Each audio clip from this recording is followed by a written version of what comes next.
think that I just come in there and look for knockouts, and that's not the case. I'm actually a sharp, smart fighter. So, what happened? I'm here. Who wanted to fight with me? I really don't care who's in front of me. I don't feel like no fighter can beat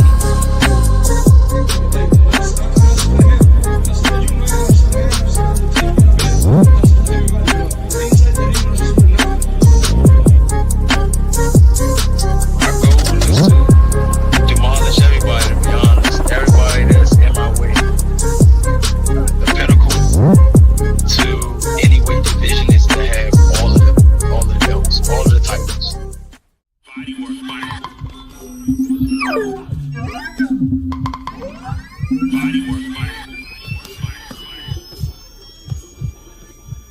Welcome to Bodywork. Welcome back. It's Michael Rogers. Welcome to Bodywork Boxing. It feels so good to be back. Oh man, it's Monday, man. I just want to talk some boxing, man, and I just wanted to, in typical Bodywork fashion, man, I wanted to put a stake in the ground. Cookie Monster, Bodywork. Salute Cookie Monster.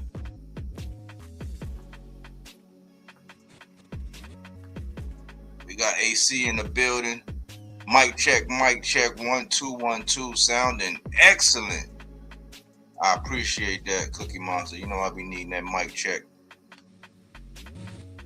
But today, man, I just wanted to it goes like this whole episode could be pretty much a housekeeping, and it's just something that I believe is necessary, man, because I'm looking at our sport. I already said that as far as hardcore goes, that a while ago we was on life support, and I'm looking at it, man, and I'm like, it's this one thing, right, where PBC keeps taking these L's. Not necessarily inside the ring. Yeah, you had the Fulton thing. You got some fights where you could say, all right, well, when this one was matched, then, everybody go back to the Earl and Bud. I'm not talking about that. I'm talking about in the grand scheme of things, there's one area in this sport where PBC is taking L's, and that's the elephant in the room. So that's going to be the meat and potatoes. But I want to start off by saying that, integrity, man, is not just something. Loyalty, integrity, those are not just words that you say when you're wooing somebody or you're trying to get somebody to be down with you or committed with you. You know what I'm saying? Integrity is something where it's like, if you come out and you on every panel, on every chant, saying, oh, I got this guy, I got that, and you talking like you in the mess hall with your chest out with it. When they lose or that outcome ain't the same, you should keep that same energy. There is nothing wrong with that.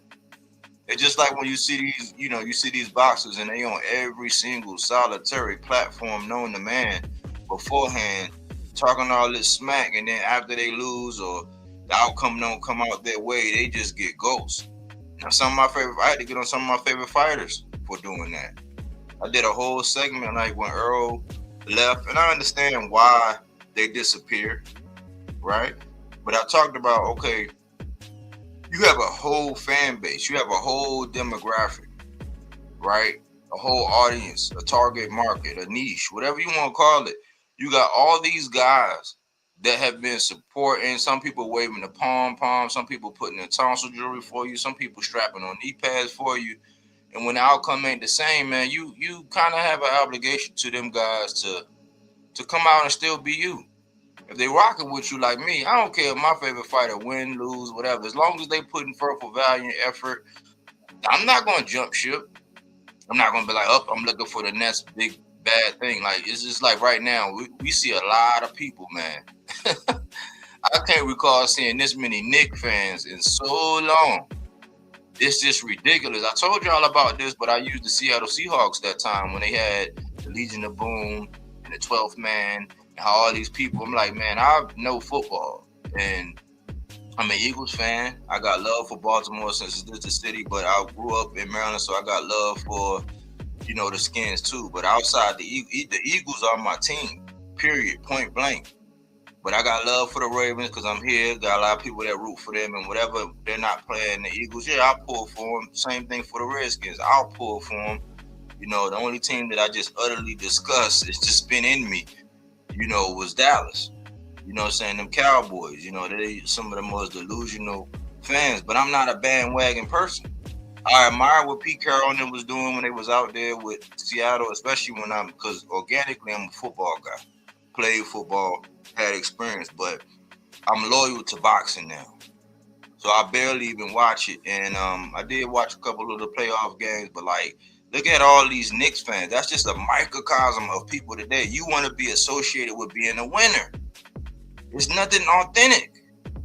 So I'm like, look, be down for who you down for. You know, I know there's one person, they were saying, oh man, I'm with Ray, you know, I know him, and this, yeah, talking all this smack, all this cash money. But when the results was what Oshaki did, I ain't see nobody consume no crow, do nothing. So it's like, I don't respect that, man. There are some people, man, that have laurels, that have principles and morals and things that they stand on, man. And integrity is one of them. Just be integrous. And if you're going to be loyal, you know what I'm saying? Like, be loyal. Like, don't be like these wives, like, you know what I'm saying? Or these people who were, when the money gone. I watch a lot of, like, things like American Greed and stuff like that. And they be having a ride or die. They be down with the schemes and playing they part and raking people into the funnel for the Ponzi scheme. But when that money dry up and it's time to do that time, they vamoose. Don't be a fan like that, man. There's nothing to respect about that. You know, that's just a microcosm of what I'm seeing, and it's translating into boxing, because boxing is a huge market, and it's a weird market. Like, it's got to be something wrong with us as boxing fans, because we want to go in there and see somebody get knocked out. We want to see somebody's tooth get knocked out. We want to see somebody go up somebody else's head. You know what I'm saying? We want to see somebody put them ones and twos on somebody, put paws, hands, and feet on somebody until the referee comes in and console them, or they're unable to continue the contest, or they quit on the stool. So we already weird in that way. So don't be more weird by acting all crazy, because, man, boxing is anemic right now. In the media, man, they got boxing by the cojones. So if you don't know no better, they'll spin you around and tell you which way is up, and they'll send you on your merry way, you know. So just have some integrity. Be loyal to who you want to be loyal to. But when the going gets tough, don't get going. You know what I'm saying? Don't leave. Don't run. Don't hide. You know, y'all remember on Baby Boy when he said, "Chuck it up, little nigga. Stick your chest. Just chuck it up. Like, chuck it up, man. Just take it." You know, there's nothing wrong with that. It's just like when Craig Father said, "Hey, listen, man, you live to fight another day." You know what I'm saying? Shoot the fair one with this boxing stuff. There's a lot of people that don't want to shoot the fair one, man. There's a lot of people that's bandwagon riding. There's a lot of people that's loyal to whoever's winning and riding or whatever. It's a lot of people right now with the Shakur wave. There's a lot of people jumping on, even to the extent to where they shitting on Oshaki as his fan base growing, and the people that's been riding for Oshaki for the longest, they discounting them and come. It's like, nah, man, be loyal to your guy, but cut that BS out, man. That's my little opening rant, man. But AC, I hadn't talked to you, man. What's going on with you? How you been? Man, everything been good, bro. Just been working hard, going through some frustrating shit concerning the nonprofit stuff. It's you like I said, it's an onion. You peel one thing back and then it's something else, and you're looking at it like, okay, how do I get past that? So it's a system that's built to frustrate you so you don't do it. This is why there aren't that many. You feel what I'm saying? And once you start to do it, then you understand that that's probably the main reason why there aren't that many. You got to really believe in this shit to actually go through it and stick with it. So that's what it is. It's, you know, like just to put it in boxing terms, one of the biggest things that turned me around about Tank and my opinion of what he was doing at 35, I felt he was controlling the division in a way that said, okay, if you're a weight bully, you got no reason trying to get in the ring with me. And if you stupid enough to get in the ring with me, I'm gonna do what Bernard Hopkins told y'all. The ring is the truth teller, the truth detector, or lie detector. So when people were complaining about certain things and stuff like that, I said, okay, so what about the situation concerning Frank Martin? He's got all that muscle. He had no business down there. There was none of the stuff that you guys are claiming that Shakur is actually asking and people are defending. So with that being said, you know, his purpose was to clear that out. And looking at how this thing goes, you see it serves a purpose. And it's just like, yeah, much things, man. It's everything overlays in a certain way if you can just see the similarities. You know what I'm saying? It, you know, what what Mufasa's basically what Mufasa said. Everything is connected in its own way. It's the big cycle. So if you can understand that, man, then you can kind of see the chessboard, the pieces. You can see how people are moving, and you just pick up your little bit of sources to find out confirmation, and then it's like, oh, yeah, then they are moving like. Well, my advice, man, to you my OG, you know what I'm saying? We cool, but you like my OG, you know, you got a little more experience. But my advice is this. Years ago when I was down in South Carolina and I was like doing my leg work, you know, into becoming an investor, I started implementing these steps to do it. It's like, well, you only need this and this. It's more about you putting in the work, like you doing your due diligence and this. So I started doing my due diligence. And I found myself outside of this property. It was a corner lot, beautiful. Like I'm talking about square footage wise, and you know everything's a little bit lower in South Carolina, but where it was located and everything it had to offer, it had a sunroom, it had basement, big yard, it had everything. Driveway, big driveway, it had everything, you know. And I wound up, you know, setting up a meeting for the property manager to come out there and see me.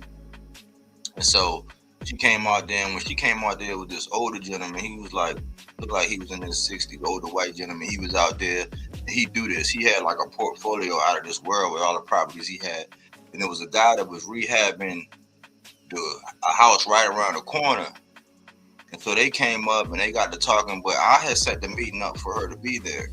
But they came up and talking, and long story short, I walked away and I kind of got in my own head and I said, man, this guy, man, this is what he do. He's retired. He's flipping these houses. This portfolio is crazy. This guy, he a walking testament because he going to Home Depot, Lowe's, wherever he got to go, and he's rehabbing a house around the corner. I don't stand a chance against him. And it brought me back when I used to read the most popular book in the world, the highest selling, most grossest selling book. And it was a little segment in there, was a parable in there about how right before they got to the land of milk and honey, they looked and they saw that they looked and saw these giants, and they said, we were grasshoppers in their eyes. And in that parable, I was like, hold on, man, you don't know what you don't even know if these giants see you. You don't even know. You there, you doing it, but they ain't did nothing. They ain't squashed you. They ain't did nothing. And I walked away from that saying, man, never again will I allow myself to trick myself out of my spot, because even though they was doing wherever they was at the level in investing that they were at, I was on the cusp, but I was the reason why the person that they could even talk to get to property was even there. So it's like with my faith and my due diligence and how I do things, I'm a systematic guy. If I learn it, if I can read it, if I can take whatever, just like when I went and got my property and casualty and insurance license, when I got my life insurance, I had to self-study, you know what I'm saying, and then go past the test. So it was nothing for me to be able to do those things.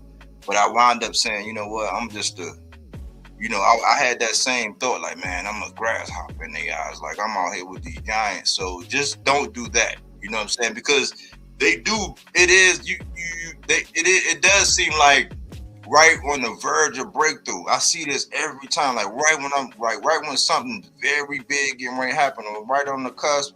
It's all this. It's either all this energy or all these obstacles start popping up, and if you're not stubborn, like Earl, like Spence, if you're not that way, you'll wind up, you know, not going through or not doing everything, not going that extra mile, that extra step, not saying, you know what, I'm gonna be dogmatic about it. It's nothing you can do. I don't care if they giants, they don't even see me.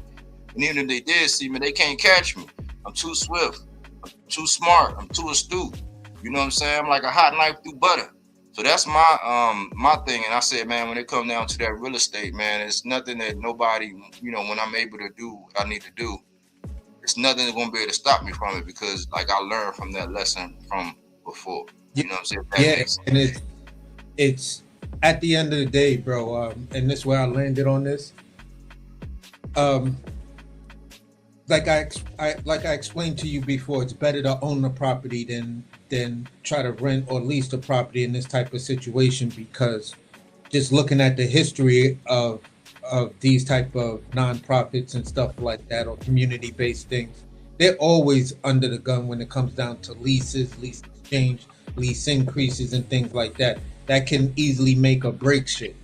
So I'm with I rather just fall on the side of purchasing, get rid of it, and it lowers costs immediately and throughout the time you're open. But the thing that you were saying about real estate, that was one of the things that kind of caught me, because I'm looking at something and I'm saying to myself, okay, if there should be a plan D or plan E or whatever, and a property is acquired, you feel what I'm saying? How do you justify the purchase of the property? I know how to justify it in terms of the project, but in terms of raw money spent. Because you can look at one property that works really well, but its location in terms of where it's physically located and where it's physically located. Like, it makes a difference whether it's mezzanine, the 5th floor, the 50th floor, or in the basement. You feel what I'm saying when you're talking about a purchase?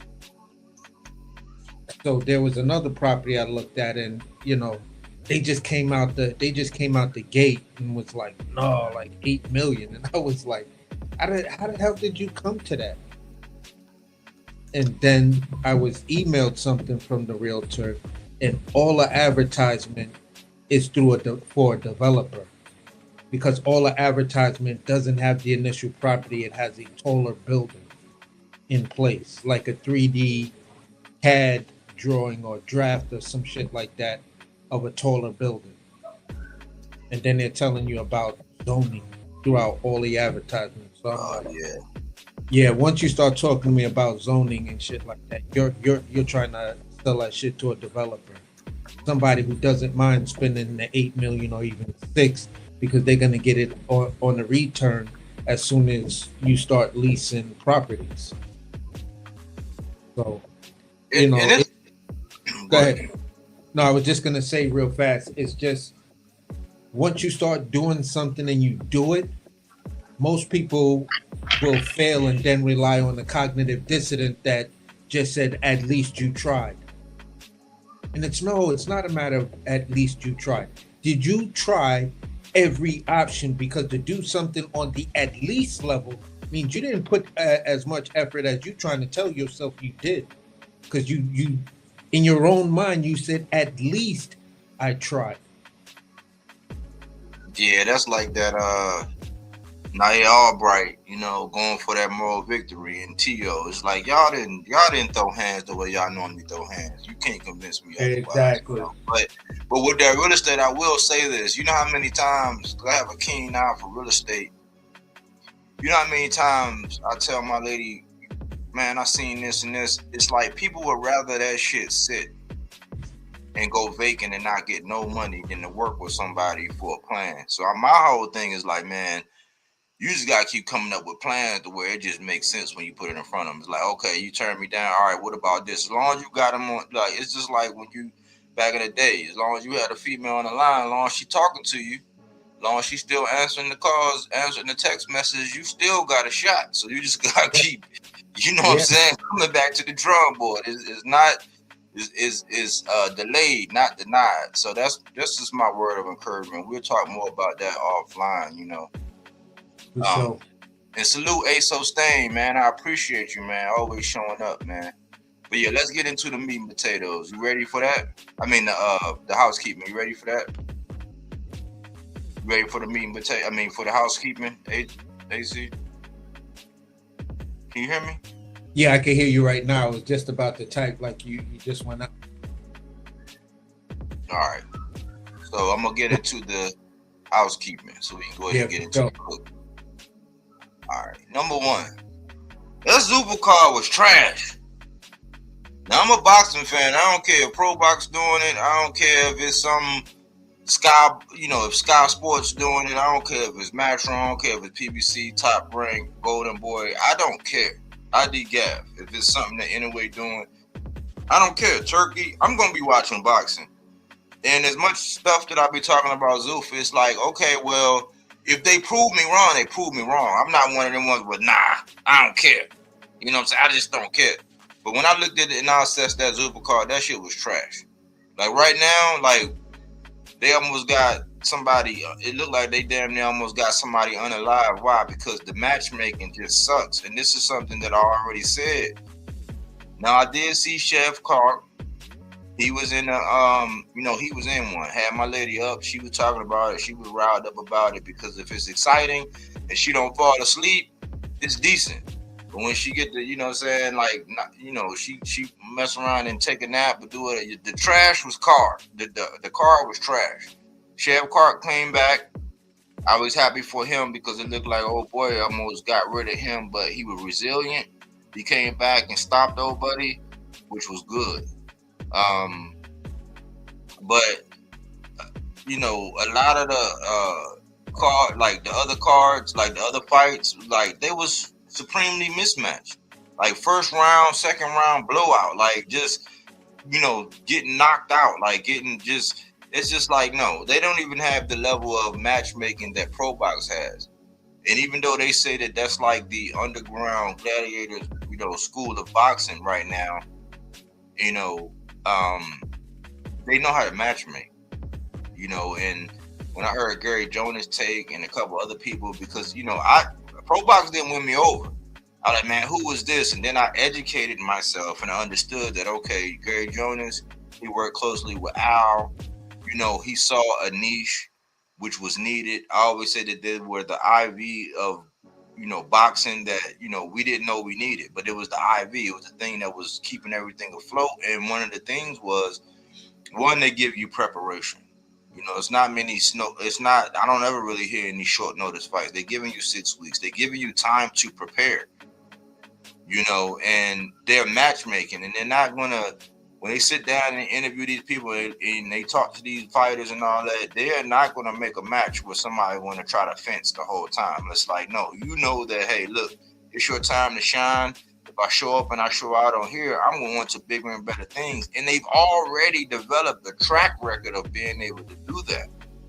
Zufa's not there.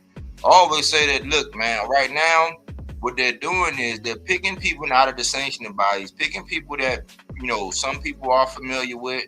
Some of these guys are not familiar with. Even though there is a niche for, like, some people that, you know, just can't get paid, can't have no regular payday. Now they're not going to go back to the grocery store or being electricians or whatever it is they're, you know, a profession they can take up. They're not going to do that. But like, it is a niche for people that are professional boxers. They just not the marquee names, and they just need something. So I believe that there is a slot for fighters to go over there.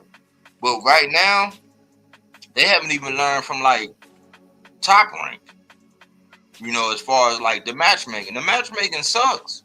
I'm just being honest, y'all. I'm just a pure boxing fan. Like I told y'all, it don't matter where it's at, who's holding it, what the promotional company is, whether it's small, big, whatever. If it's coming on TV, if I catch wind of it, I'm going to watch it if I have time and availability. I ain't got nothing else going on. I'm going to watch it.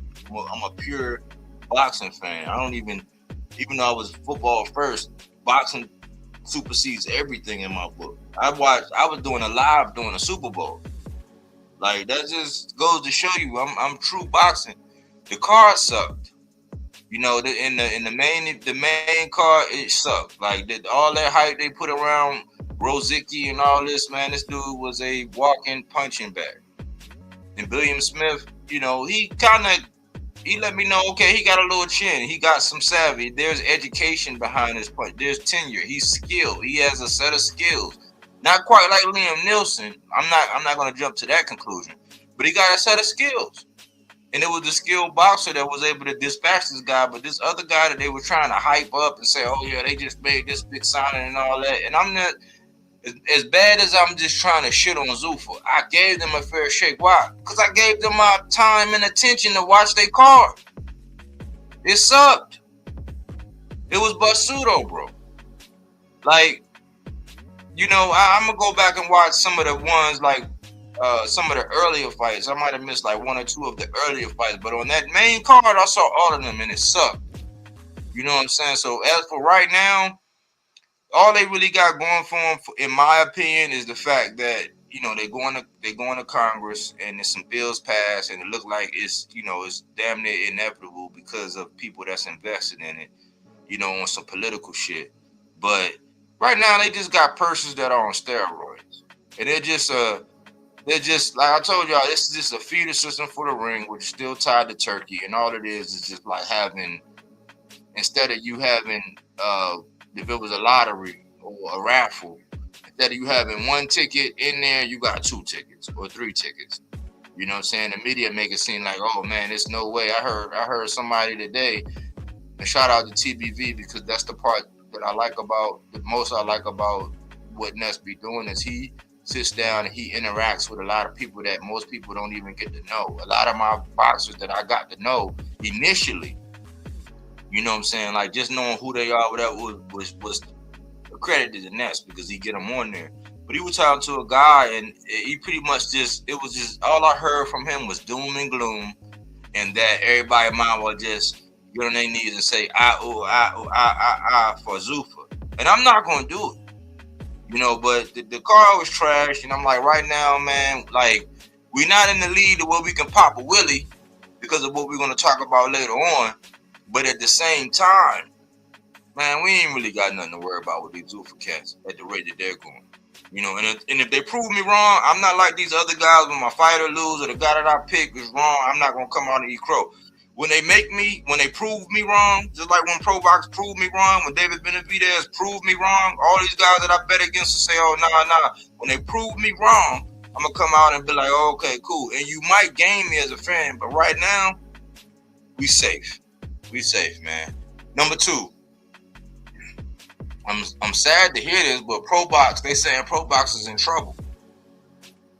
And I'm like, man, they're saying that they're going to have to go to, you know, some kind of subscription-based thing or whatever, you know, to help out, because they understand business, right?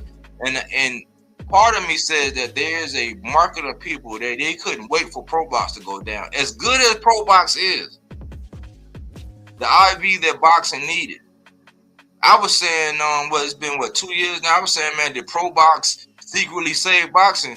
In a way, they kind of did. If you look at what happened with you know, what's been happening with PBC and how the delays and the big fights and all that, and how, you know, Turkey came in or whatever. Like, Pro Box was the IV that boxing needed, and to hear that they now going to go, it could be good. And we need to get behind it, and we need to say, listen, man, if you part of the 300, when Pro Box come out with whatever they need, as much as I hate fucking Paulie Malignaggi, as much as Chris Algieri be over here stealing my material, he don't ever donate or hit a cash app or whatever, but Algieri be stealing our material. You know what I'm saying? Like, you know, Paulie Malignaggi, he don't like a certain demographic. You can't convince me otherwise. As much as I don't really care for them, I like Chris. I just don't like that he be stealing. He be pocket picking. He be grifting. I don't like that. He be cuffing. You know, I don't like that. But as much as I don't like or care for them two guys, I care for Pro Box. So I'm going to tell y'all, man, like whenever Pro Box roll out and say if it's a $5 subscription, if it's a $9.99 subscription, I implore you to pay that, to sign up. You know what I'm saying? That guy Gary Jonas, it's not just to give you a microcosm. I'm not gonna stay here that long, but just to give you a little insight. They have those like alcohol treatment, drug treatment facilities, right? We wouldn't even be talking about a JoJo Diaz if it wasn't for a Pro Box. Like, it's something that I would think, man, like right now, y'all, it's gonna be surprising, but right now, Adrian Broner needed. If Adrian Broner locked in with Gary Jonas and he got into that system and he was still able to do his streaming thing and his comeback or whatever, you can take Adrian Broner, you can slide him over there to Pro Box because they have those facilities where you go in there, they teach you how to like abstain, or you know, they'll get you over. They have treatment, they have profession. That's what they do in nature. So they had JoJo Diaz over there. JoJo Diaz had more than alcohol going on, but alcohol is it's just like a weed, like what they say it's a gateway drug. Alcohol is a gateway drug too. But when you're not getting drunk enough or whatever, and you need something more, you need something, you know, whatever, it's going to lead you to do other things. Adrian Broner can go over to Pro Box right now. They can get him sober and give him the training facility that he needs. He could still do his training, his streaming thing. He could basically be double dipping because he's going to get paid. His personality is going to get him paid the money from streaming, but in the process, they're going to get him sober and they're going to give him a facility that he can train, and then they're going to give him fights. And on that stage right now, before he has the pressure going up under the big bright lights, they'll give him that. You got guys like Najee Lopez. Nicholas Floss, he was on his way. He had a bump in the road with Tiger Johnson, but we got to see what he got coming back. Angelo Leo went down there. Lamont went down there. You know, it's a bunch of young guys that's going to come up out of there that we're going to be checking for. Cardenas, the guy who he got some hands, he got some power. He was over there. You know, he dropped anyway. They were talking about how he was he was working and all that out in the work field doing Uber and Lyft and stuff like that. He dropped anyway. Had he been a little bit more experienced or had, a couple little different wrinkles to his game, shit, he might have been able to take anyway out. He dropped him enough to make him change up and make an adjustment. Nobody saw that coming. So I'm imploring y'all, man, as a guy that's an adamant fan of Pro Box, even though I can't stand Malignaggi. Even though that it's not about him, it's about Pro Box and what they're doing and what they have done for boxing. I'm a believer.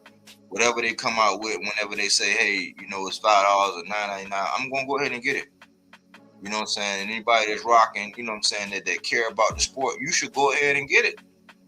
Cause we need it, man. We need it, bro. Like, don't be getting attached or don't be quick to sell your butt to Zuffa and say I for turkey, man. Like, if you was willing to do that, then you could be willing to, like, that's not even $1 a day. You know what I'm saying? That's $1 a day during a regular work week, a Monday through Friday. But if it's $9.99, that's $2 on a regular work day, like on a regular work week, like a Monday through Friday. It's just $2 to keep them going. But whenever they come out with it, we gotta support them.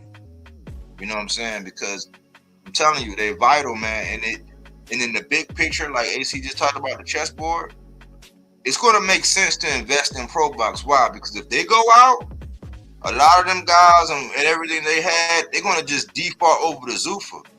Zuffa going to go wild with it. But make Zuffa earn that shit the way Pro Box had to earn my fandom. The way they had to show and prove, because that's how we do in life. You don't just, you do your due diligence on everything else before you make a purchase, before you invest, before you do it. You do your due diligence. You don't just blindly be like, all right, here, take my money. Or you're gonna be on like one of them shows I talked about earlier, like American Greed. You're gonna be getting taken in a Ponzi scheme. I got myself out of a Ponzi scheme, but not even getting invested with everybody in South Carolina. They got ripped off, but I was the brother in there who they said, hey, brother, who brought you in here? I was like, oh, brother, such and such. He's like, okay, well, hold all your questions to the end. But I had so many questions. Like, no, I got questions. You got to earn this. But I didn't get taken. I could have easily got taken like my brother did, like all them churches in South Carolina did. You know what I'm saying? But make Zuffa earn that shit. And ProBox has already earned it. So invest back in ProBox so they don't go away. That's just my public service announcement, man. Like, that's just, I'm being as genuine as I can, man, because ProBox is an excellent thing, man. It's what boxing needs, man. So we don't need that to go nowhere. You know what I'm saying? We need that to stick around. Crush. Salute, Crush.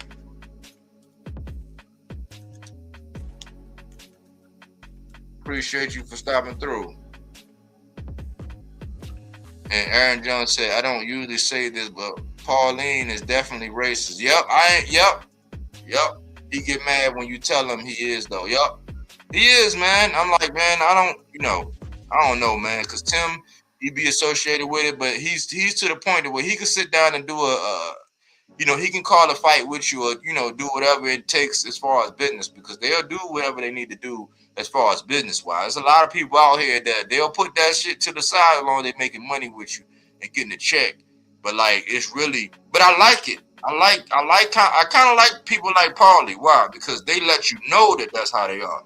I'd rather the one that let me know who they are versus the one that be closeted and they don't tell you. And then you find out, like, you thinking it's all good or they this way, and then you find out in a real bad way that that's how they are. Paulie will let you know. So I do give them, hey, thanks for letting us know, Paulie. Thanks for reminding us that you are. I appreciate that. Be, like who you like, you know what I'm saying, dislike who you dislike. But that's one thing I can say about Paulie. The last one. Derek Scooter Davis is trending. Man, much like in the vein of the Brian Normans, the Abdullah Masons, the Oshaki Fosters, even though I don't put Oshaki in that same group. Oshaki's a little bit older, a little bit more tenured and all that. But I'm talking about as far as the mentality that Derek has and how he talks. He's like, look, man, I'm not trying to be friends with none of y'all. Yeah, I see you. We'll be cordial. I'll fist bump you. He's like, but if you're in my way, he's like, I don't have no friends. He's like, and it's not about certain people. He's like, I know a lot of people try to line me up with questions and ask this and ask that. He was like, but you're not going to get me to just arbitrarily just go at anybody. That's the same thing that I was trying to tell people about, like Errol Spence at the time. It didn't matter who had the belt. It didn't matter if it was Keith Thurman. It didn't matter if it was Kell Brook. It didn't matter if it was Sean Porter, Ugas, Pacquiao, Bud. It didn't matter. He wanted the belts. That's the same thing that Gary Antoine is going through. It doesn't matter who has them. He wants all of the belts. Derek Scooter Davis is doing the same thing. He's a young up-and-coming guy. He does, like, my thing, body work. He does body work. He's from the area. You know what I'm saying? He's not trying to latch himself on or become a part of the extended friends and family network, where y'all go to the country club together. He's not. He's out there seeking and smoking. He even said, I'm grateful for being on this card with Abdullah Mason. He's like, but if it comes down to it, he's still in the division when I get there. Whoever got it, I'm coming for it, respectfully. You got to salute them guys, because right now, you got a lot of people that's playing politics, man. And it's sad because it's like, man, you allowing your ability or your propensity to play politics to get in the way of what the sport really needs. So keep in mind, man, he's a young guy from the area. He is skilled. I like his mind. He's staying active. You don't have to worry about this man disappearing on you. He's going to be active. He's going to be right back in there. And he has that mindset to where it's like, look, man, I'm not playing with you. You know how y'all see people touch gloves after every. I hate that shit. Man. You would think I was different. Like, I'm not going to be disrespectful in the press conference or in the weigh-in and all that. You know what I'm saying? I'll talk my little shit or whatever. But if I was getting in there, man, don't touch my glove. I'm gonna leave you hanging, man. I'm gonna leave you hanging, man. Like when it's all said and done, you know what I'm saying? Like whenever whether you whoop my ass or I whoop your ass, then we can hug and you know what I'm saying, do all of the whatever. That's how he is. He's like, man, I ain't looking to shake your hand and do all that. I'm looking to come in there because I need to be in the right mindset because I'm trying to hurt you. And that's what's missing in boxing too. You know, look at what Lamont's doing with Shakur and all that. Musty work. You know, he's part of the extended friends and family plan.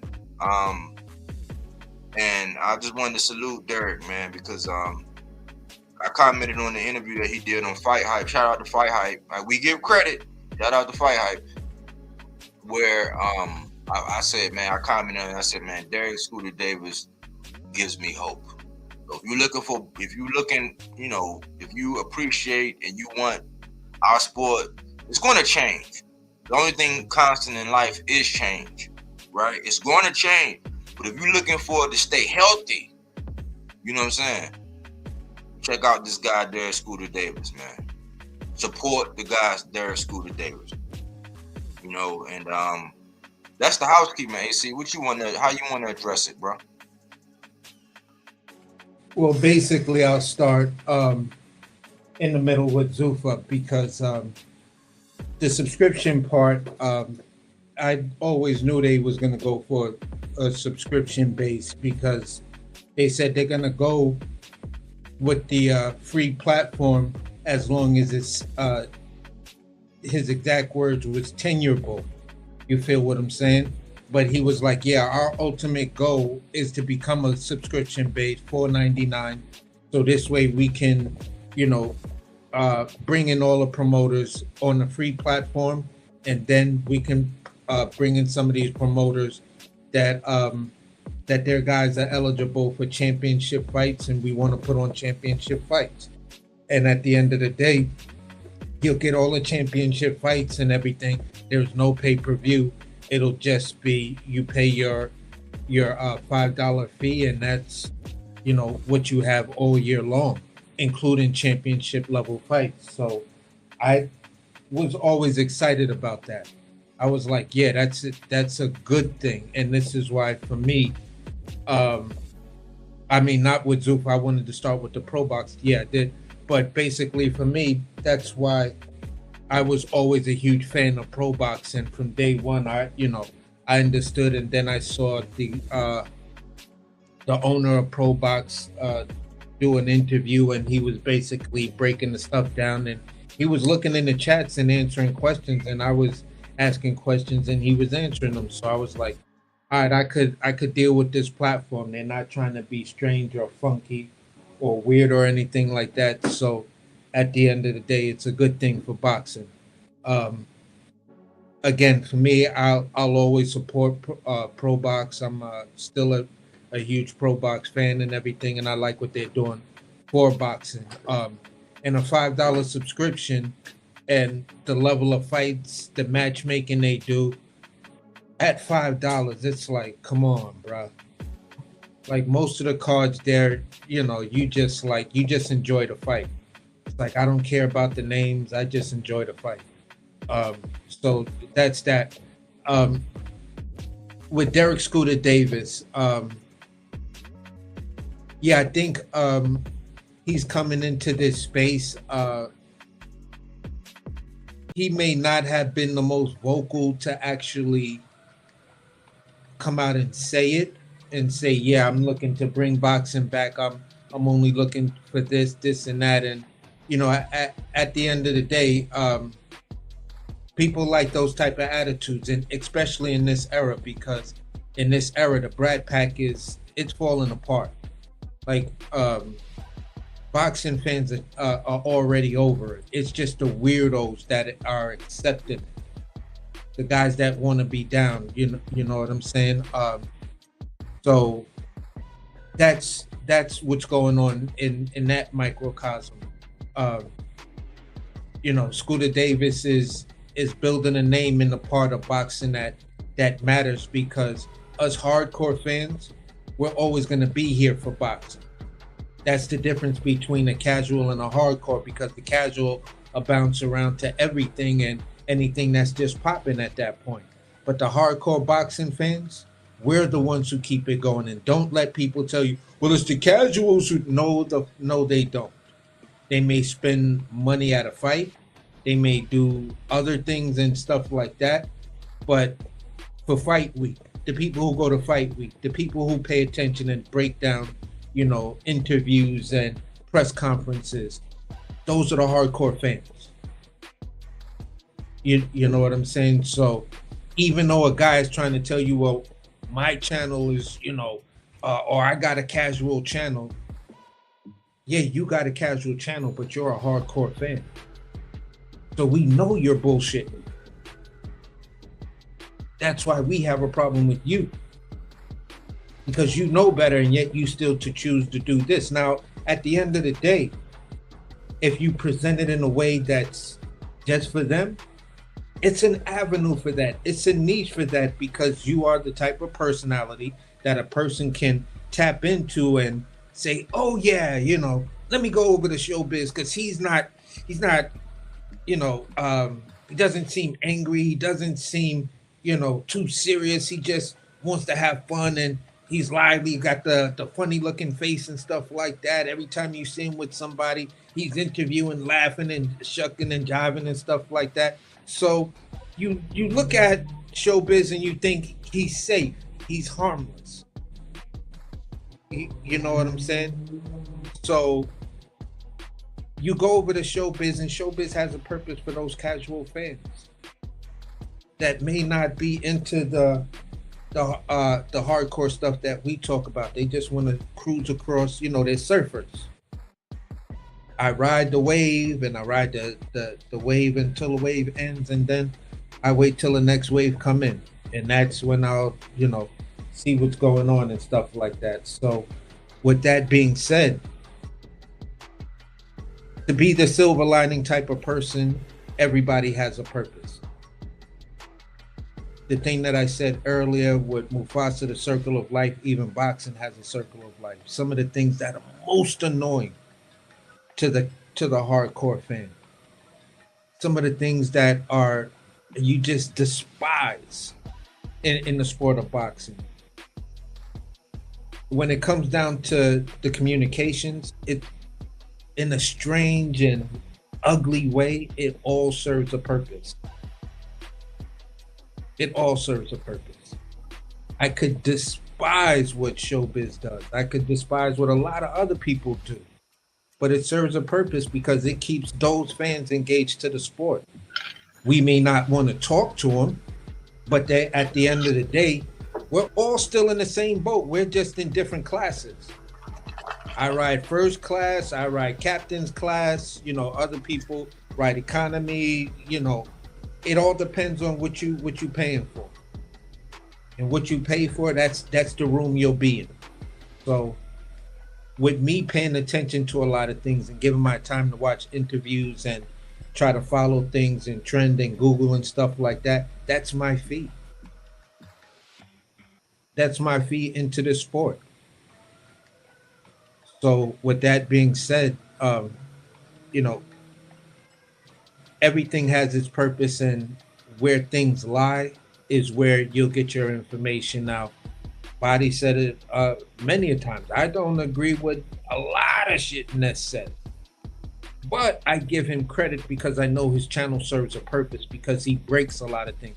He has a lot of guys on that I'm like, oh, let me look at it. Let me see what's really good to somebody. And sometimes that's what some weird channels will do. They'll put you on to somebody and be like, hey, at the end of the day, that's that old saying, a broken clock is right twice a day. So it still serves a purpose. You know what I'm saying? It's just when you get it to know whether it's right or wrong. That leads me into the reason why I was talking about purpose and stuff like that, because of Zuffa. I'm not a fan of Zuffa. I find it hard to support Zuffa and giving them my energy with viewership, because I'm against your business model. I'm against the guys who are running your business model. Because at the end of the day, what they did over there to where they tried to build it in both sense in the WWE and UFC. It's been plagued with things of blackballing, intimidation, assaults, just pure mobster stuff. And if we're looking to clean boxing up, why would we bring in gentlemen that have a history that's active right now, like right now, in the same things that we're complaining about? You know, at least with what we're looking at in the sanctioning bodies, there are mechanisms.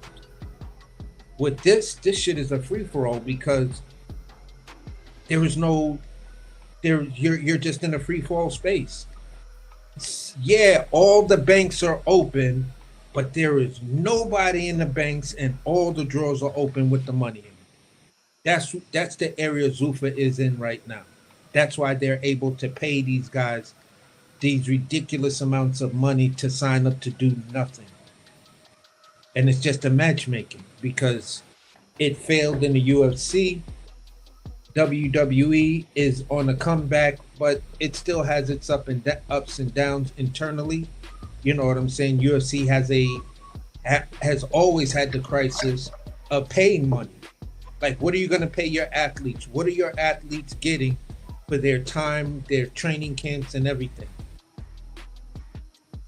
So, at the end of the day, bro, whether the card was good or whatever, it's still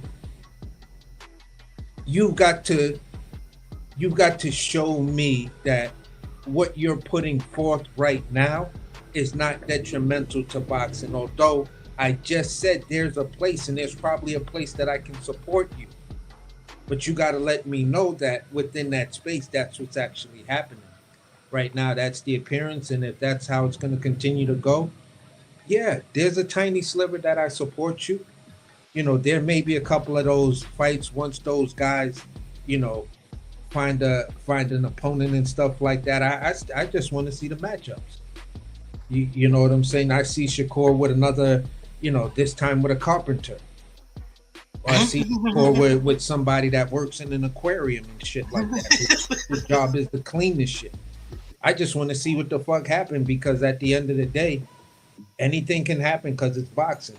I'm expecting Shakur to win and beat the shit out of somebody, but I just know what my eyes have seen recently. Incalculated bubble fighters, when they get in there with something that's unexpected, they fall apart or get stopped. So that's where I'm gonna land my plane with that, bro. Good ones. I'm gonna say salute to AJ. Let me just address what AC said, and we'll open it up all the way. No, go ahead. But I'm gonna say this, man.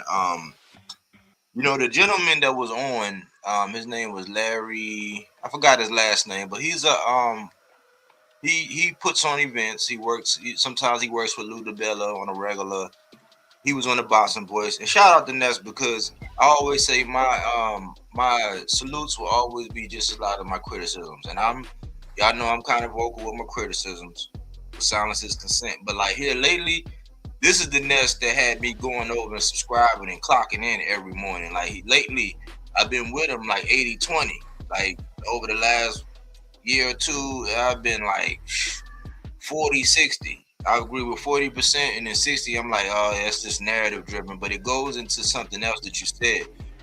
But this one guy that he had on Larry, they asked him about because it just sounded like doom and gloom. Ness kept trying to get him around. He kept trying to get him to curve around to tell us the positives about all this stuff, and everything was like, oh man, like he don't like working with this and that. It was just like a lot of doom and gloom. But when they got around to what the positives about Zuffa, he said the same thing you said. That's why AC is a Jew.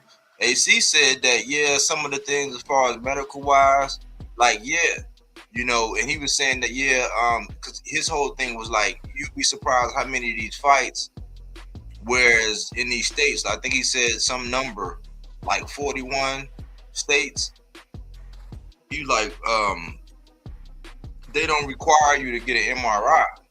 And he said, yeah, as far as Zuffa, but when Ness was trying to get him to tell us what's the positives about it, he was like, I like some of the things that they're saying as far as medical wise, like some of the minimums that they need and some of the things that they want to cater towards the boxer, which is going to cause the prices to rise. But that was like the only real positive he had to say. But it was to your point, AC, when you said, man, the positive I see is like, yeah, they're trying to up the threshold on the medicals so that these boxers get taken care of because they do get hit in the head for a living. And the buck stopped there. It was nothing else that he could really say, like other than oh, yeah, they're gonna take over, and yeah, eventually it's like by default or by everybody caving in and quitting, they are. But he was like, man, we still got to see what comes out because he wasn't even clear with what the House is going to come back with, and he was also saying, man, they pretty much had the guy from MVP. And they had Nico Ali Waj. He was like, but they were already overmatched. Just like their matchmaking. They were already overmatched because to have just them two guys, the guy from MVP, he got to say because of what he was able to do behind Jake Paul. He got to say.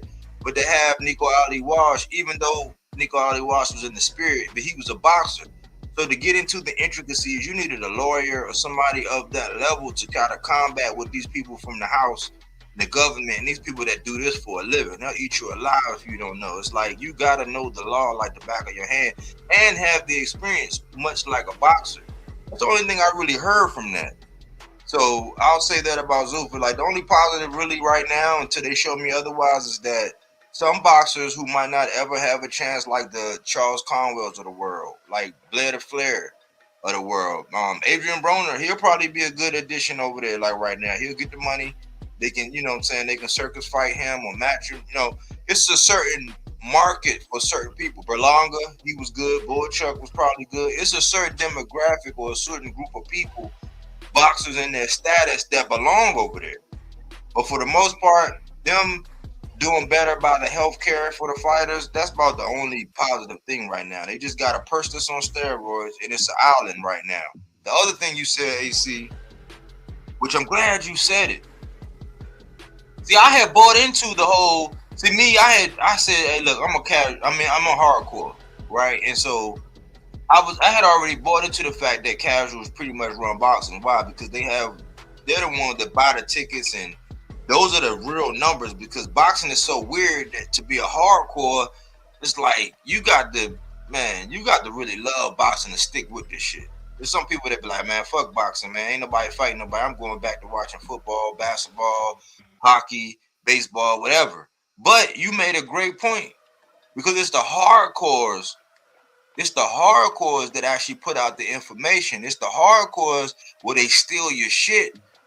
You know what I'm saying? It's the hardcores that will tell you things and expose you things and be there day after day after day, no matter what's going on. The casual, they don't give a fuck unless it's a big fight. Oh, Tank fighting, I'm back on.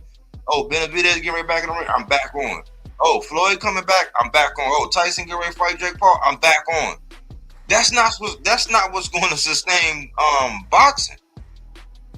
Even if you talk about like in relation to broads or when you was out in the days, even if you was single, the one that was there constantly, the one that when you call that number, she gonna show up. That's the one that, not the one that, you know what I'm saying? Not the one that's like, oh, well, yeah, not today, you can't rely on that. You gotta rely on the hardcores. And like AC said, there are a couple people that cater to casuals, but they always be on some bullshit. It's always some gimmick. It's always some drama. It's like, yeah, you cater to them people, but like them people, they're fair weather. So you gotta, just like a Ponzi scheme, you gotta rely on them to buy into you, and they'll be there for a little while, and then they gone. That's not what's going to sustain boxing. That's why I don't cater my channel. I could easily do some crazy thumbnails, you know what I'm saying, have some crazy instrumentals, come up with some crazy concepts, and this channel be way more popping if I cater to the casual. It's just I got integrity. And we know when we see these guys, they're hardcores at heart, but they do casual things to cater to the casual, and that's just something that I'm not willing to do. So I'm glad you put it there. Yes, hardcores do run boxing. We might not have the numbers, but we do run boxing. So I'm glad you said that. And I think that was it as far as the housekeeping goes. You know what I'm saying? But like, what's up, AJ, man? How you been? Hey, what's up, guys? Y'all can hear me? Yeah, I can hear you. Yeah, salute to the 300, man. I've been, maintaining and things like that. But yeah, I've been working crazy, man. Like I ain't been catching the live. Y'all been cooking without me, especially with some hot topics that I missed. 'Cause I work at Amazon now, so ain't like we can't be on our phone, but I just can't really. I gotta constantly be doing something, so I can't Yeah. really stop by like I was.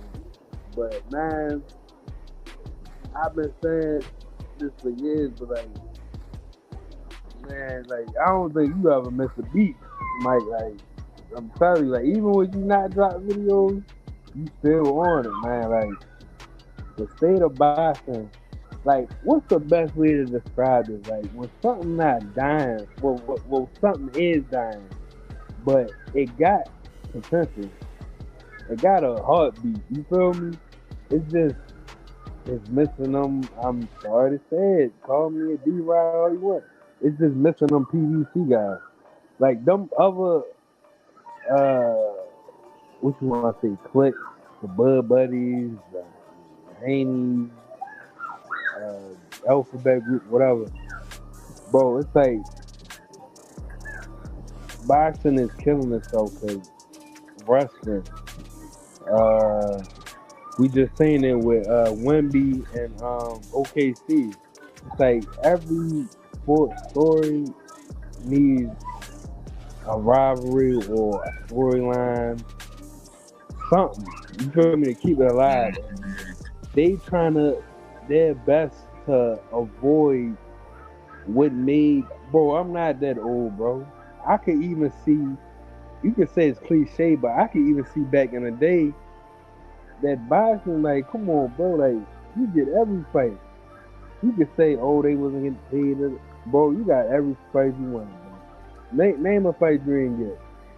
Whether they was old, mid, young, you got all these fights. So, you know, that's what it's about. It's about this. But now it's like a monopoly. Like they trying to squeeze out as much money.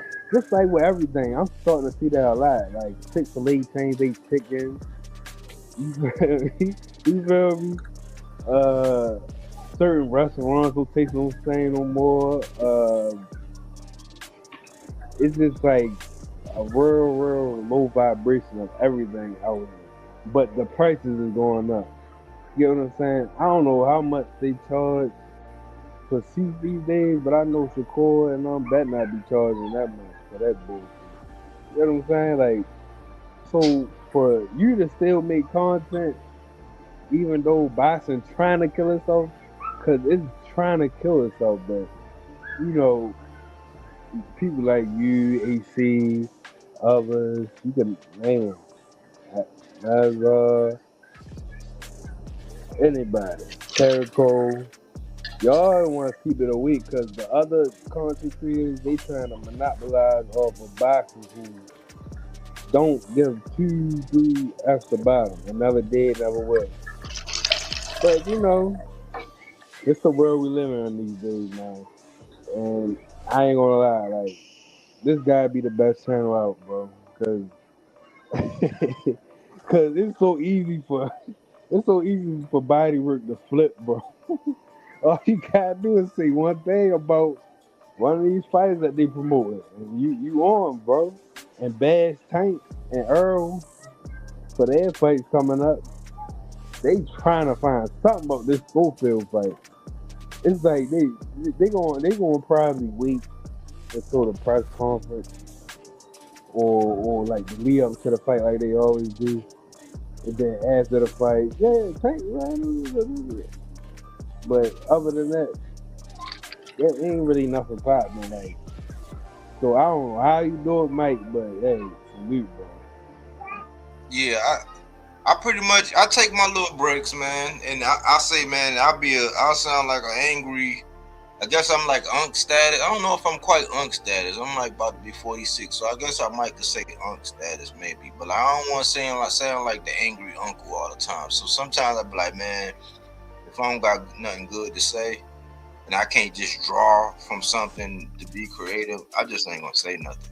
But I'll still be posting and, you know, taking my shots that way, because I'm glad you said it about Earl and Tank and how the PBC, and people will say, oh man, we PBC gangbangers. No, it just is what it is. And that transition right into the meat and potatoes of the show. Look, y'all, this is the elephant in the room, y'all.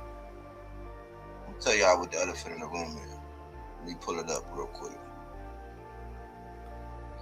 When you look at it, right, PBC, when they putting on fights and they're thriving, like some of the biggest paydays, some of the most exciting fights, their cars, even Moro Ronaldo and the whole crew, when they get the band back together, and it's like, man, once again it's on. Like whenever you see it, it's like, man, damn, I miss it. That's why when they transited from Showtime, it was almost like a funeral. People was all down. It's like, nah, they still around. They just moving over, and sometimes that take something to actually it takes something to actually make that jump. Like when you're going from a network to network, it's different things. Like you got to think about it. With Amazon, you know, more than proof of concept, because they already have proof of concept. But you got to be able to you got a marquee guy. It's just like when Top Rank had Bud. They had their marquee guy in Bud, but they allocated all their time, all their resources to who? The Great White Hypes, the Furies of the world, the Lomachinkos of the world. They did that. And so Bud, in a way, he kind of got shafted, but like it wasn't, you can't put it all on Bud, but he was picking and choosing. You know, if we're gonna be, honest, because Bob, they love when he be honest and he say what he say when he's shitting on somebody else, but when he say we had fighters, but he didn't want to fight them. So part of it was like Bud's doing, but for the most part, they believed in the Great White Hypes more so than them. But when you look at PBC had been thriving for years. They made more millionaires than more black and brown millionaires than anybody else you can. Because look at what Eddie did. Eddie, this is a whole video, and I know somebody gonna probably steal it, but guess what? I don't give a fuck about the credit. I give a fuck about the message nowadays. Look at what's going on with Katie Taylor and what he's doing. Look at what happened with Eubanks and Conor Benn and what they're doing. That's his claim to fame. If he give you one of them once every year or once or twice a year, and it's the biggest thing over there, that's all he really care about. He's procuring American talent, right? And then putting on his biggest things, like right now. He's catering everything. When did Boots get that? When did Shakur get that? When did anybody on that roster that he procured from over here get that level of exposure and those big of a fights with those kind of venues? It hasn't happened. He just keep finding more and more investors. But people shit on the PBC. And part of the problem, right? This part of the problem, this is the elephant in the room. PBC take the most L's in the media. PBC take the most L's in the media. And that's what I'm going to talk about today. PBC. I'm a diehard for PBC. I love PBC. Like a lot of my favorite fighters, like my top three favorite fighters to this day: Tank, Earl, Jamel. They ain't active right now. That ain't stopping the channel. But guess what it is doing? It's giving all these people, whether you down with Zuffa, whether you down with Golden Boy, whether you down with Matchroom, whether you down with Top Rank, whether you down with Pro Box. It's giving all these people at any given time to bring up these PBC fighters and say whatever the fuck they want about a PBC fighter. And there is nobody, there is no entity, there is nobody on a constant basis that's being a speaker box for the PBC. We love you, Al. We know what you was able to do. We love all the fighters over there, but PBC got to do something about the fact that they have nobody filling the gap to answer the questions. It's just like in life, you had the benefit of you have the proof, the burden of proof is what they call it. Somebody come on and say, oh, this was sexual harassment, or oh, he did this, or oh, she did that. It's like, well, until you prove them otherwise, that's law in everybody's opinion. So people get up here and they say the most outrageous shit about PBC fighters, right? The most outrageous things about negotiations, about who's ducking who, and there is no hub. Think about it. You got the Ring magazine with Max Kellerman got to be the wackest dude on the line right now. Max Kellerman got to be even though I don't always agree with Andre Ward, even sitting down watching that Zuffa card, listening to him argue, or even try to put up any kind of debate about what Andre Ward is seeing in there, Max Kellerman is going tooth and nail with him. You got his lame ass with Shady McCoy, who's a football player. He's from the Eagles, right? Then they'll have a special guest like they just had T.O. on. I don't give a fuck about what T.O. got going on right now. He just sold his soul. He didn't fight the way he was supposed to fight. Malik Scott, depending on who we talking about, but I like his boxing mind, but depending on who we talking about. But you got the Ring magazine crew, right? Then you got all the fight hypes and all the fight hubs, and then you got the cigars and all that. They all affiliated with everybody else but the PBC. And at any point, right, they can say whatever the fuck they want about PBC. There is no hub, nobody that comes out on a regular basis that's going to address half the shit, a third of the shit, a quarter of the shit, the eighth of the shit that they be saying about all these fighters. And I'm going to prove it. Because these are the guys, right? These are the guys, and yeah, we got Earl and all that, right? But like, it's bittersweet with Earl. People respect him or whatever, but like, they just like that Bud eggplant so much that they don't really get into it. But lately they haven't really been shitting on Earl other than the fact that they be acting like he didn't do what he did before the Bud fight. So I'm not going to address him. That's why he's not on the thumbnail. But when it come up to these guys that's still relevant, not the most active outside of David Benavidez, but these guys right here, y'all notice how the narrative is always them and it's not whoever else they're in talks or whoever they're opposing them with. Y'all ever notice that? And I got the proof. I got a couple examples. You said PBC got for 9. I'm not even joking. What can I say about that? They do. I'm gonna leave it at that. Yeah, they got for 9. I'm gonna leave it at that. The PBC got for 9. I'll leave it at that. You know what I'm saying? I respect the dude, man, but I'm gonna just leave it at that, man. You know, I'm gonna just leave it at that. Cause whenever I be real about it, people be acting like or whatever. I think the last time I said something about him, I lost somebody, I lost subscribers or whatever. But even though I don't give a fuck, but like, yeah, they do got him. But let me point out something. Let me point out something to y'all. A couple things. Let's start with David Benavidez, right? David Benavidez, I often talked about how David Benavidez, especially the last 18 months to a year, where he's really come into his own. He just took over Cinco de Mayo, right? He's trying to take over the September date. He slowly merged. The Mexican monster is slowly merged as that Mexican marquee, that Mexican, yeah, he do. It just for me, I'm gonna leave it like this. It's just like right when he don't need to, like, this is my opinion. This is just my opinion. I respect him.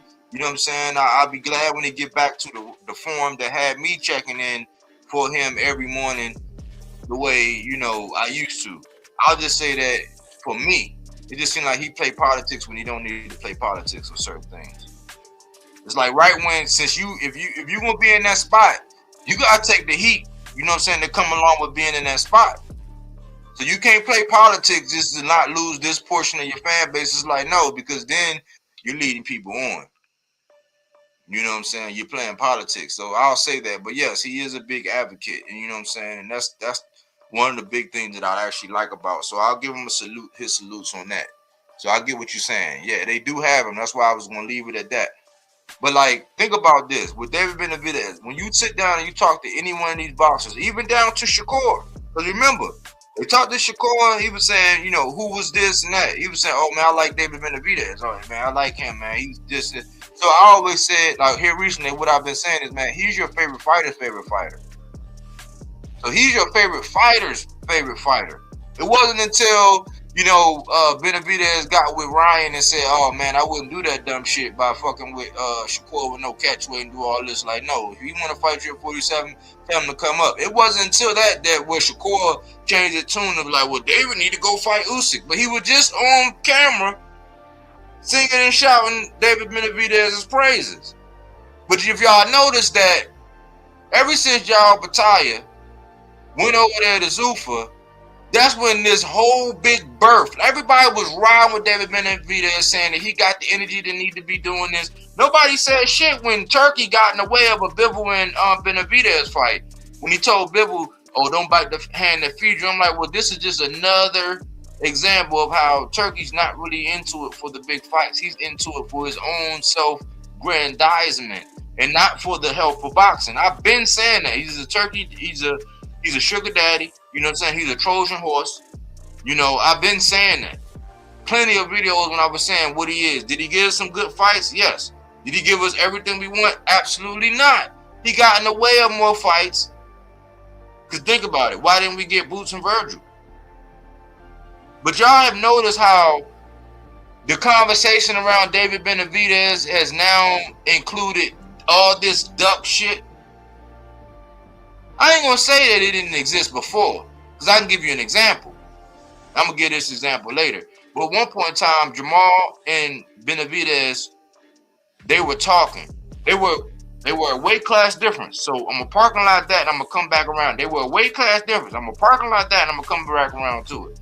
But y'all notice how every video, every platform, anybody that actually talks about David Benavidez now is somehow equating him to ducking. First of all, just recently with Jao Battaglia, when Jao Battaglia went over there to Zuffa Island, when David Benavidez was gonna go up, he was gonna fight Zerto, and after that, after he get them two straps, he was gonna go for Jao Battaglia's belt. Y'all remember that? Well, Jao Battaglia chose to take somebody that was already in the top 12. They ultimately said he was in the top 10 and went over to Zuffa to fight him. He didn't have to go over to Zuffa to do that. All he had to do was make that fight and then wait, and then David Benavidez was gonna fight you next if he got past Zerto. So he wound up getting Zerto two straps, and the conversation was just recently, like up until about a week ago, the conversation was that David Benavidez was ducking Jao Battaglia. In the spirit of David Benavidez, when the fuck have you ever known David Benavidez to duck anybody? When? How long was he pursuing the face of boxing? And Canelo Alvarez when he was the face of boxing. Who was he ducking? When was he ducking? How was he ducking? The who, what, when, why. They never addressed that with Dave. Now in the conversation, now he's ducking Beterbiev. When Bivol, he got the most to gain from Bivol.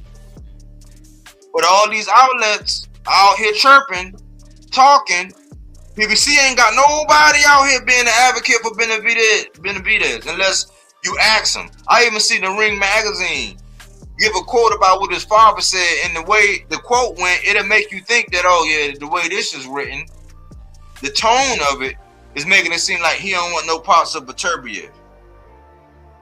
But the standard is different. Why? Because if fighting Bivol will get you undisputed, unless Bivol was not available, why would you fight Beterbiev instead of Bivol? When you're a legacy fighter like David Benavidez, he's always been a legacy fighter. He was said, I'll take whatever to fight Canelo. Canelo wanted $200 million to fight him. Now the conversation from all these different sources are saying that David Benavidez is ducking. How, Sway? How? We were just saying he pound for pound. But my man Crush, when he said it can only really be one and not a whole list, I'm starting to buy into that. Why? Because the list is so political and people making a list every week.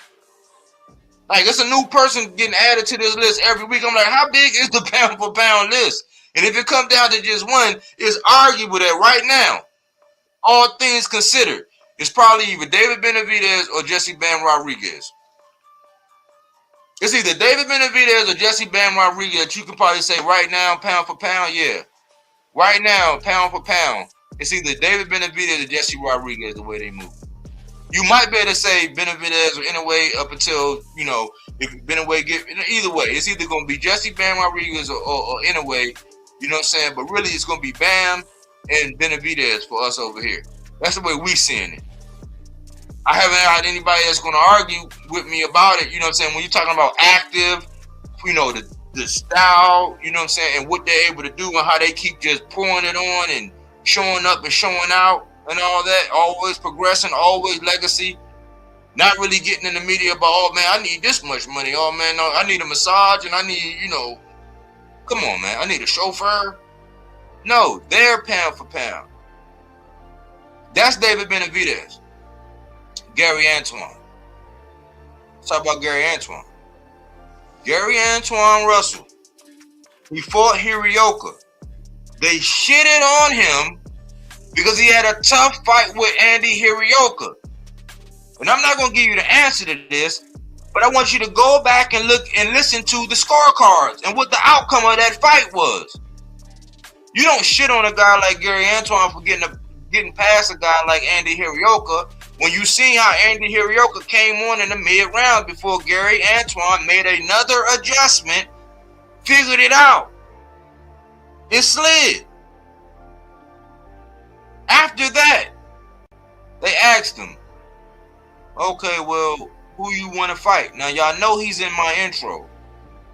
The goal is to have all of the titles, all of the belts on some Errol Spence shit. It don't matter who got him. It could have been Tio. It could have been Shakur. It could have been Richardson Hitchens. It could have been Sabril. It could have been whoever has all of the belts at 140. They asked him, well, who you want to fight? He's like, well, he pretty much said, listen, Shakur, I know Shakur don't want to fight me. How do he know? Because Shakur spent plenty of time down there with the fighting Russells. It's the same reason why Shakur didn't have that same energy when him and Mr. Gary Russell, the longest reigning champ at 126, he reigned for 6 years, 352 days. Why he didn't want to fight him when he was down there. And he slid right up on out of there. But you get a Joet Gonzalez. You get, you know what I'm saying, whoever, like, come on, man. Come on, man. He spent time. They sparred plenty of time. He used to go down there and fuck with the Russells in their gym.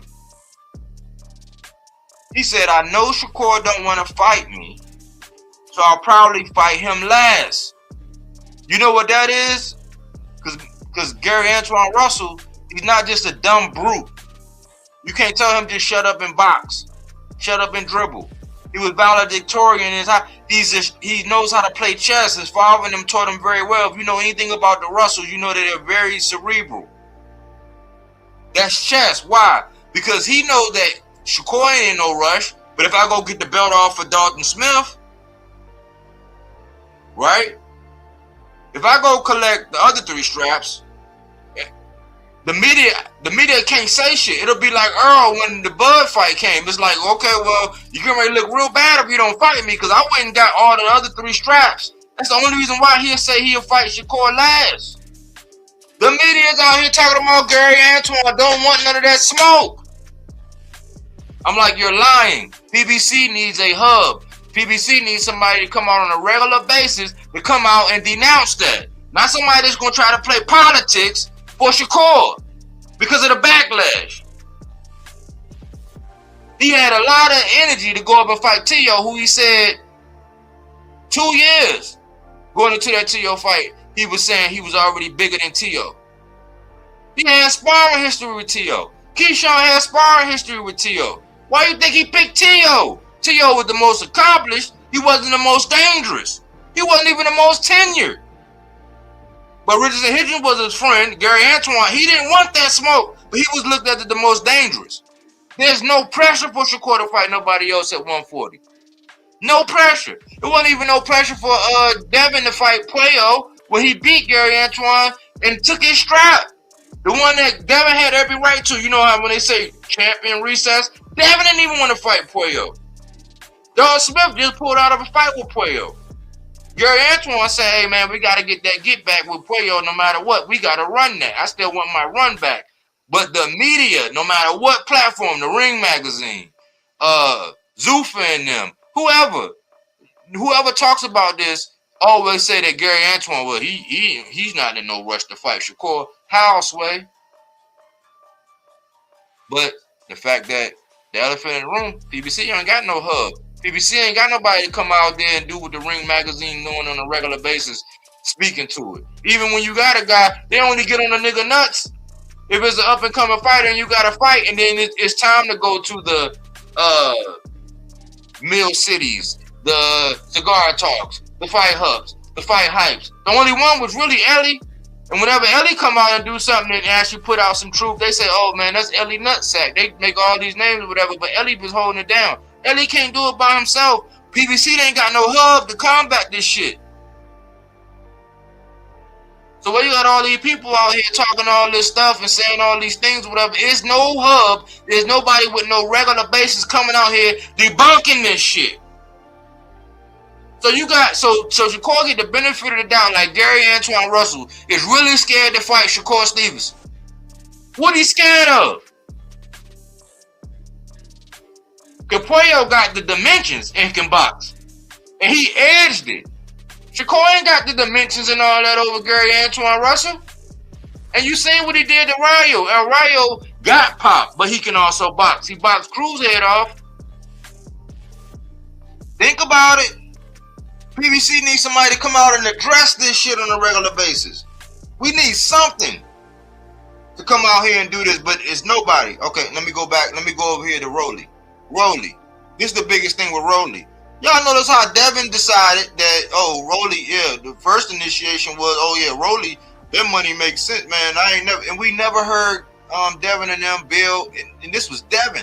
Devin and them came. Devin, he don't even speak for himself most of the time. Bill do all the talk. The first thing we heard was Devin come out and say, yeah, man, the money's right. It look like everything right. We getting ready to go in. You had Bill say, well, let's talk about it. Talk about what? If the money right, what else is there to talk about? Glove size? Ring size? What kind of gloves y'all gonna wear? Y'all gonna wear winnings? Like, what are we talking about? But I know Bill, he like to get into all of that to get the media going. He thinking that's how he sells fights. And yes, it sells fights, but that's just to get the people that's casual that want to talk about boxing and all this dumb shit. You know what I'm saying? We don't give a fuck once the fight get announced. We can talk about it all we want after the fight and all the little nuances and all that. But the first thing Devin said was the money was right with Rolly, only to come around and in the negotiations and say, oh, the money wasn't right. Well, how was it right at the beginning, but it wasn't right at the end? So when they move on, everybody and their mother, the Ring Magazine, anybody that's a Devin fan, anybody that don't want to see him get his ass in that ring with Rolly, even though that would close the triangle, coming out and saying that Rolly, oh man, he was ducking his mandatory. What that got to do with Devin? Even though he was not ducking his mandatory, he was pursuing the big fights. Like, so everybody else but Rolly get the benefit of the doubt of pursuing the big fights, coming off of the victory, trying to maximize your leverage, your momentum after beating Ryan. But Rolly is ducking Devin. How the fuck do that sound? How did that sound? That's a unification. Y'all say unification trump mandatory. Oh, now when it comes to a PBC fighter. Oh, now when it comes to Rolly. Oh, now when it comes to Gary Antoine. Y'all see the pattern? So every conversation that Rolly's been brought up in is that Rolly is ducking and Rolly won't fight his mandatory. Okay, so well, I just debunked the whole fact that he ducked Devin. Devin came out and said the money was right. So when he initially came out and said the money was right, then you got Bill coming out 1,000 times. You could say that the sky is turquoise. No, that's not good. Let's say the sky is doodle brown. Just because you say the sky is doodle brown 1,000 times, 1,000,000 times, that don't mean that the sky is doodle brown. It might be a shade of blue. Sometimes it might look like it's a shade of purple. The sky is never doodle brown. So just because you say it 1,000 times don't mean it is real.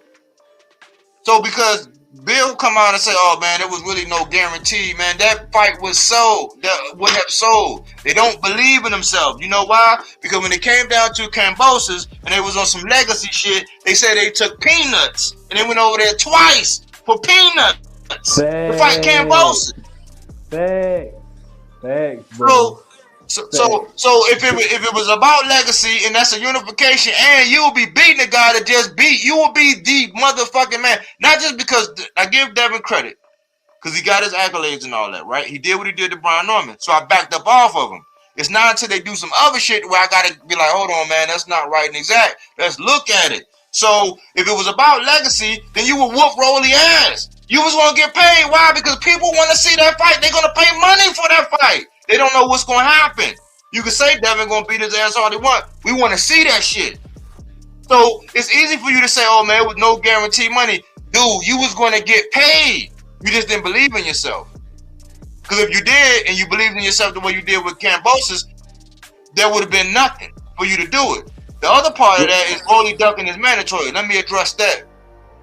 Did you know this fun fact that Giasov was a Giannis's mandatory? Did y'all know that? Giannis didn't fight him. You see a bunch of articles about that shit, about how he didn't fight his mandatory?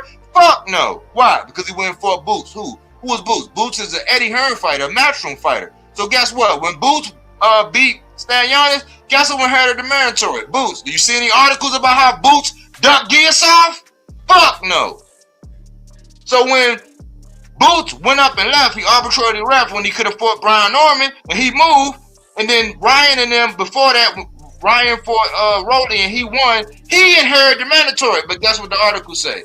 Guess what the news, guess what the printed page, he who controls the printed page controls the thinking of this age. Guess what they saying? Oh, Rolly won't fight his mandatory. Well, hold on. Giannis didn't fight his mandatory. That was Giasov. Boots didn't fight his mandatory. That was Giasov. But now it's all on Rolly. PBC ain't got nobody out here addressing this shit. But it's easy to say. Why? Because it sound good. And ain't nobody gonna check that shit. And I can go in the tank, but those are just some of the things where I'm saying, and with this tank shit, I mean, I can go all day with that, but so I ain't gonna address that right now. But I said enough right now, so go ahead and cook on that. Cook on that. What you got, AJ? AC, what y'all got? I mean, like, what do I need to say, bro? You hit it on the head with that one. They definitely did say we took peanuts. Or what did they say? We want the same deal that Loma got. They said we'll take the same deal Loma got. Or something like that. And bro, I could have sworn everybody was posting it and all that. Oh, Devin, yeah, he takes risks. He's going to another country and taking less to become undisputed. But when it comes to certain fighters, something magically just is not right. That you just can't make the fight with that side of the street, bro. Everybody else with that side of the street. Even the way how quickly he went over there. Like the whole shit with T.O., and I ain't saying who was ducking, who was not and all that. But the whole time with T.O., that shit was just like talking. Talk. Oh, he really undisputed. Oh, no, that's not the real belt. And this, that, and third. But when it came to Cambosis, they signed that shit, what, a 2-fight deal? 3-fight deal. 2 versus Cambosis and 1 versus Loma. It's something they most likely negotiated, but told the public, oh yeah, we can sign anybody. We can sign with anybody. But recently, y'all free agents, but can't make a deal with the PBC. Like, it's mind-boggling. Like, it makes you almost question, like, do they just be saying anything? And I'm talking about boxing in general, because all the media outlets is reporting the same thing. but the fight not it. Wasn't they supposed to fight? When they were supposed to fight, wasn't they? Like recently, but that was like a little minute ago. They were supposed to fight either this month, next month. That fight could have been going on. That Rosen and Devin fight. That was a good fight, bro. I don't get, I don't get it, bro. Like, but you know how it goes, man. It's selective outrage when it comes to making fights. Like even with the Overtime and the David Benavidez, Yeah. that man is over there as Zuffa, chilling. And people was calling David Benavidez a duck. How, bro? That man over there chilling on Zuffa, waiting for his next fight. They keep lying, talk about it's one fight there or more, 3 fight. No, motherfucker, y'all is under the brand. Plain and simple. Until they release y'all, it ain't no one fight. I know that. Like it's something more to it because they all running over there. Like I thought Turkey was the man. You know what I'm saying? And you know Turkey would be quick to be jumping out there on Twitter or anything on his main page talking about how disloyalty is, like how he did with Shakur. But all of them is running over there because that's the next thing. I tell you, the pro bot, they basically stole that shit. They stole basically because if I can remember, you did say that the owner of ProBot, that he was kind of like under the tutelage of Al Haney, Mike. Yeah, you sound kind of low, AJ. I don't know if you into your mic. I can hear you, but I don't know if the audience can. Yeah, but the ProBot guy, he was on a PBC, right? Al Haney. Mm-hmm. Yeah, he was. Yeah, Gary Jonas worked closely with Al. He learned a lot of things from Al. Yep. Okay, so basically that's what Reaper did, bro. Like they took that, they swaggered that, and they ran off with it. But they don't know how to do it. It's kind of like how the Wayne brothers keep talking about how like they stole their movies and all that shit. It's kind of like that. Like, yeah, you can take it, but you gotta know the preparation that come behind it. But they don't know the preparation. They just know scary movie too. You know me? So it's all coming to fruition. Like Shakur did all that barking and shit, but Ray go over there wants him, but he don't want to fight Devin, and that's kind of suspect if you ask me. He don't want to fight Devin all of a sudden because I could have sworn everybody thought that Devin was ducking at him or he was scared of him, but it's like, damn, bro, like I thought you was confident, but no. Yeah. So look, this is the example. This is the example I was giving up. This the example about Tank, and this is the example. This is why I know. This is why I tell you that your favorite content creator, your favorite outlet, Max Kellerman, depending on which Tim Bradley you get, whoever talk Max Kellerman. This is why I tell you they full of shit because when Jamal Charlo was going at it with David Benavidez, he wasn't in the same way. He was at 60. David Benavidez was at 68. He went on Mike Tyson. They said that Jamal was ducking. Now, I did say it sounded weird because he was saying he needed a COVID shot. He needed to come back down to his weight class. And I'm like, man, Mar, that don't sound too good. It didn't sound too good, but the narrative was he was ducking, right? So Shakur get to talk all this shit back and forth with Devin, but then when he don't go, is Devin's ducking him. It's like, no, you saying you one of them ones. You can't be one of them ones, and then you want all these caveats. And you said you would go to 54 to fight Conor Ben, but you wanted to put the same weight stipulation on him. But remember, when Tank came down with the weight stipulations at his true weight class, they said, "Oh man, it's some bullshit." Also, when Tank, when Eddie and them and all the media outlets and anybody, you know, who wanted a like, a click, a view, a couple dollars. They came out there and said that Tank was ducking Conor Ben. I was like, how the fuck do that work? He's at 35, going to 47. Now, he did go up to 40 for Barrios. Y'all didn't accept that, but Barrios went up another weight class and got a belt. But they said that he was ducking Conor Ben. Oh, man, he ducked 20 million. There was nothing in fruition. There was no, like, what? 20 million what? Like, for what? How was he ducking? But Shakur get the benefit of the doubt because he got all the Shakurians in the Brat Pack and anybody else who want to eat eggplant with him. You know what I'm saying? So it's just wild because with Tank, there's always, so now Shakur can outright straight up say, nah, man, with the weight cut, no, I'll do it at 144 and I'll do this. And then you got Tim Bradley because Shakur is older than Devin, but you got Tim Bradley, BF, all these other people. Oh, man, his muscles got to develop and all that. I'm like, man, this man then got married and had a baby. And he's older than Devin, but his muscles, now it's all about the muscles got to develop and all this bullshit. The 40-year-old version. Bro, he's 28, bro. But he's 28. But here's my take on it. I'm gonna say it like this because. Oh, and my bad. What's up, AC? What's good, AJ? Brother? I'm gonna say it like this. You know, one of my favorite questions is how did we get here? Or Exactly. You know what I'm saying? So to understand how we got here, you have to really understand the big betrayal of the PBC, right? Because when PBC came out, right, Al and Floyd and Tom, you know, it was being touted as, you know, black boxing excellence. You know what I'm saying? They had all the names.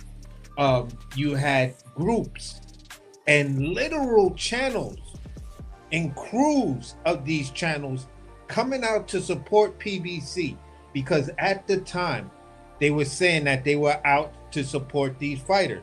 Meanwhile, on that list that they were talking about, it was pretty much 80% PBC fighters and 20% non-PBC fighters. And guess who the non-PBC fighters were on that list? Shakur and Devin. Everybody else was on PBC. Tank, the Charlos, Deontay Wilder, all of them were all PBC fighters. And then you used to see the channels that had the little drawings of Bud standing outside, you know, with Keith Thurman and everybody sitting inside and everybody talking about, you know, Bud signed the wrong deal when he re-signed with Top Rank. Because he should have came over to PBC because PBC had all the smoke. So there was a point, and this is where I was really, really, really there. You feel what I'm saying? Because I was subscribed to all of these channels.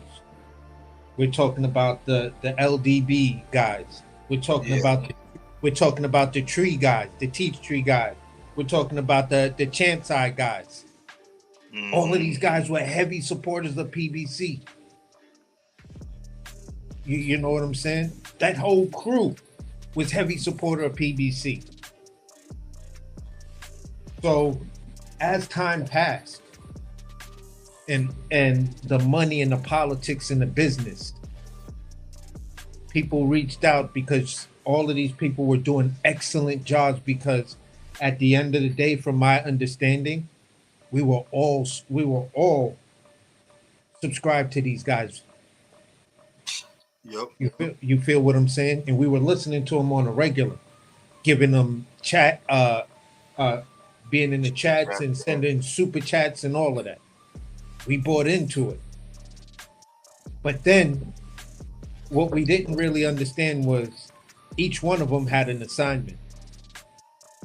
And they betrayed their own oath to then follow a particular fighter or hate on a particular fighter that was originally part of your group.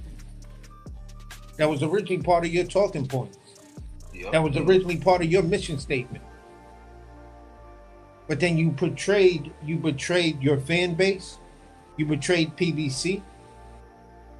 And now at the end of the day, you want us to follow you because you're telling us that out of everything we witnessed with you, your growth, your rise, your failures, the whole 9 yards, that just following this one guy that you're putting all your money and eggs in the basket for this guy, that's what we should do. And that's the truth of boxing.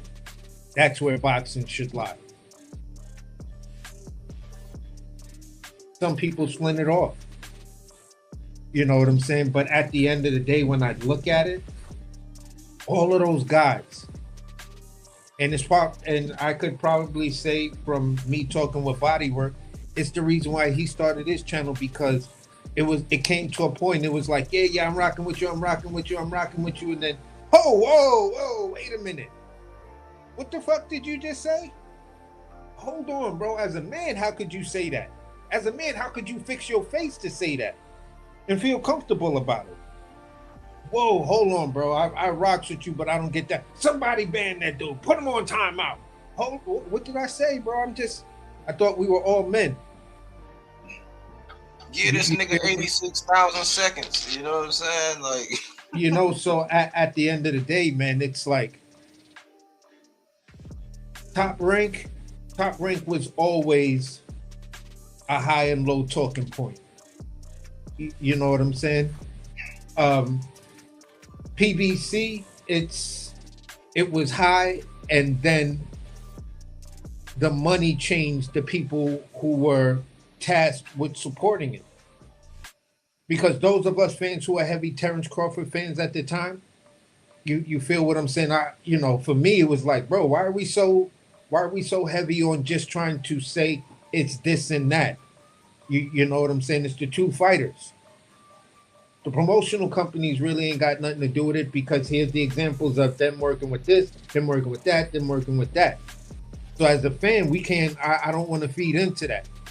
Somebody ban this dude. Oh shit, wow. Okay. I just wanted to speak because I was a huge fan of both of them. But I just don't like narrative-driven bullshit, even if it's around my guy. You know what I'm saying? And for me, people found it strange that I picked Brian Norman over Devin Haney. Oh, I thought you was one of those. No, I'm not. I've been the sport of boxing. That's what I told you guys. I've been the sport of boxing long before I was a fan of Terrence Crawford or Devin Haney. And if Crawford does something right, I'm gonna cook him on it. Does something wrong, I'm gonna cook him on it. Dev, you ducked Rolly. Period. There is no discussion. None of these weird Devin fans can sit there and tell me, I don't give a fuck if it's your family or not, that this dude didn't duck. Now, I wish I would have stayed on this panel or got on this panel maybe an hour earlier, where Bill Haney just recently jumped on this guy's panel. And I listened to everybody, and I didn't hear nobody ask this man clearly, okay, listen, Bill, I just need to ask you this question. On Ring Magazine, Devin was sitting there on the panel at the desk. He said the Rolly fight made sense, because if Brian is playing games, then why not beat the guy who beat Ryan? He said the money makes sense, everything makes sense. You feel me? Then when they asked him, well, did you sign the contract? He was like, we're just working out some minor things. So I'm thinking, oh, okay, so this fight about to go down. Rolly come out like the next thing would within a couple of days, and I don't remember which interview came first. Rolly comes out and says, sounding all depressed, like, Devin is bullshit. We've been waiting 2 weeks. He told us, yeah, they're gonna sign 2 weeks ago. He hasn't signed. I signed the contract. We've already went through negotiations. It's just a matter of just signing the contract. So when I heard that, and then watched Devin say what he said, and just use my fucking common sense, no narrative, no looking through the filter of Devin Haney. You ducked. That's a clear contract negotiation. Y'all went through everything. All you had to do was sign the contract and y'all would have fought. So for me, that's a clear duck. But none of the Devin Haney fans want to cook on Devin, Duck, and Rolly. Everybody's talking around that like, oh, Devin should be fighting Shakur Stevenson, and will that fight ever get made? And yeah, there was some secret agreement between Devin Haney and Shakur Stevenson way back when nobody knew about these niggas or really gave a fuck that they had some agreement that they was going to meet up at 47. Okay, you just missed an opportunity to become unified.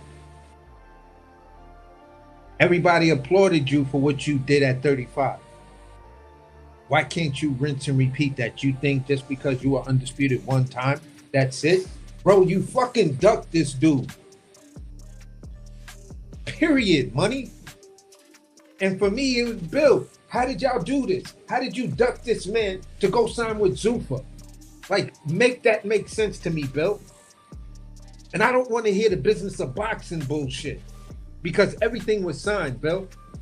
Your son said everything was done.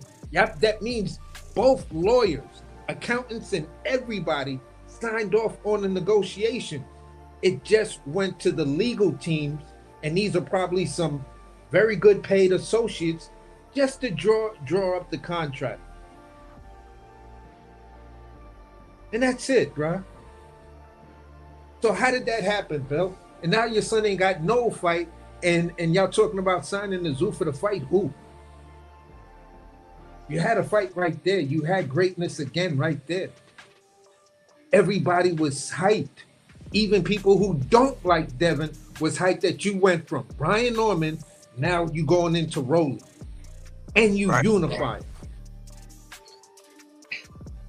Right. I would have been doing I'd have been doing videos of like, man, Devin, you know what I'm saying? He done did a whole 180 because I had to back up off him after the Brian Norman. But I'm like, you see how Bill is a master at the benefit of the doubt. But the people, these people right here, like, look at these people.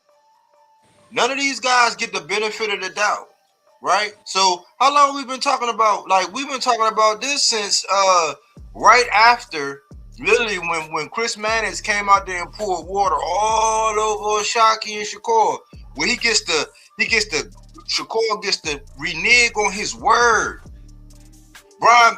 Chris Mannix came out and was like, oh, nah, that fight absolutely not gonna happen. I'd rather see him against Navarrete. He was the front runner for that whole talking point. You know what I'm saying? They get the benefit of the doubt. Oh yeah, he getting ready to sign with Zuffa. But how long has it been now? You know what I'm saying? Like, where's the announcement? Where's the agreement? Like, but they get in the interim. You get caught up in this purgatory of defending a point that hasn't even come to fruition yet. This is why I say I stopped giving Devin. He got a little bit of the benefit of the doubt after the Norman. But then I quickly had to take that back. And then Shakur, I've been stopped giving this nigga the benefit of the doubt. I'm kicking myself in the ass for times when I was doing videos about Shakur. And now I'm thinking about it. I'm like, hold on, dude. You've been doing this shit for a long time. Like, you've always figured out a way to finagle the bagel. Like, you've always figured out a way to get the masses and whatever influence you got to be on your side, and that it's always the other guy.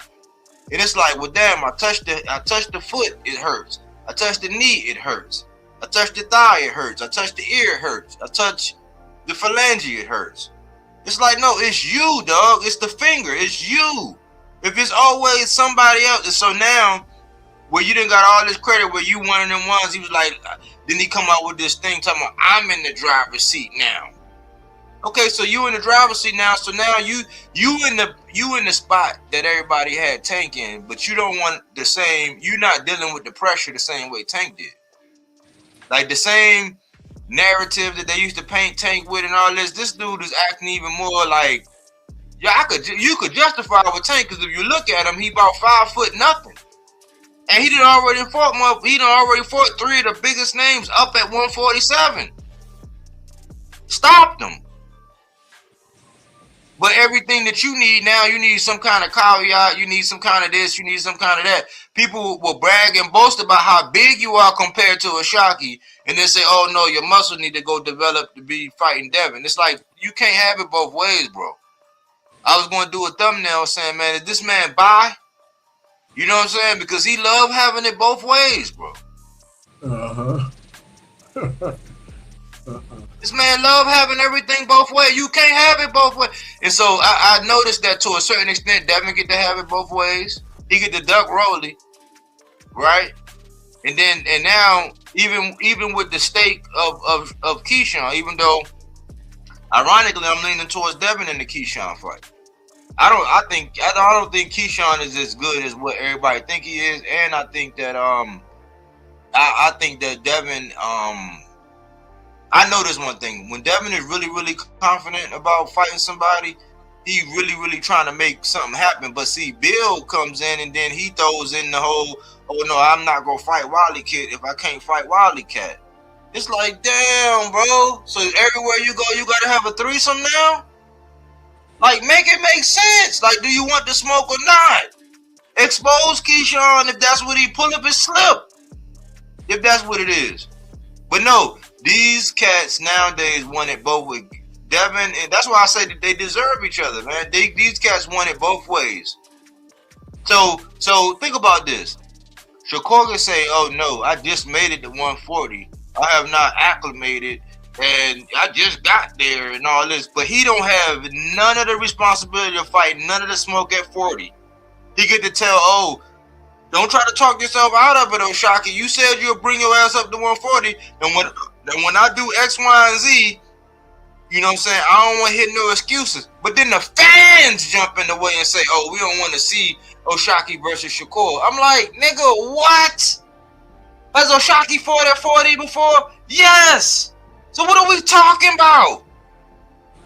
But he can say, I want to fight Raymond Mortaya, and he know Raymond Mortaya busting at the seams, ready to go to 40, but he want to fight Raymond Mortaya at 35, but he won't fight Oshaki at 35. So he won't fight Devin at 47. He won't fight Ryan at 47. He'll fight Conor Benn at 54, but then he want to bring Oshaki up to 40, but then he'll fight Mortaya at 35.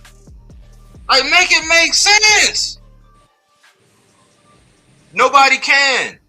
But PBC fighters, the guys like Tank with a 93.33% knockout ratio, he don't get the benefit of the doubt. The way David Benavidez, he been moving, he don't get the benefit of the doubt. The fact that Gary Antoine Russell never made it a secret as to what he's trying to do, how he's trying to get undisputed. There's no pressure for Shakur to fight him, but when Richard Hitchens beat T.O., Richard Hitchens got to fight Gary Antoine. But so Shakur ain't got to fight Gary Antoine? Oh, no, he don't want none of that that Shakur fight. Shakur ain't even gotta address it. Name one video where you seen anybody putting any kind of pressure for Shakur to fight Gary Antoine. So no pressure for nobody at 40. He don't want to go to 47 for Ryan. Don't want to go 47 for Devin. He'll go to 54 for Conor Benn. They say, oh, well, that's Conor Benn. It's okay, so he's not one of them ones, yo. He's not. Right. And at the end of the day, man, it's like this. If there is any sort of talking point on any side, it's for Shakur to go down to 35 and fight Mortaya. All the other hard smoke at 35 or big fights, although Shakur keeps saying he's a 35-pounder, it's to fight Mortaya. There is no smoke, and I've even seen stuff for Shakur and Devin Haney, where someone put out, and I didn't even respond to it. I just looked at the thumbnail and just started laughing. There is no smoke for Devin Haney at 47, and I think this is what Bill was saying. And if Thomas Hill is still there, I think he can confirm this, to where Bill Haney is saying that there is no smoke for Devin Haney at 47, so it makes more sense for him to go up to 54. Okay, so there was a fight between you and Rolly that all the terms and everything you agreed on.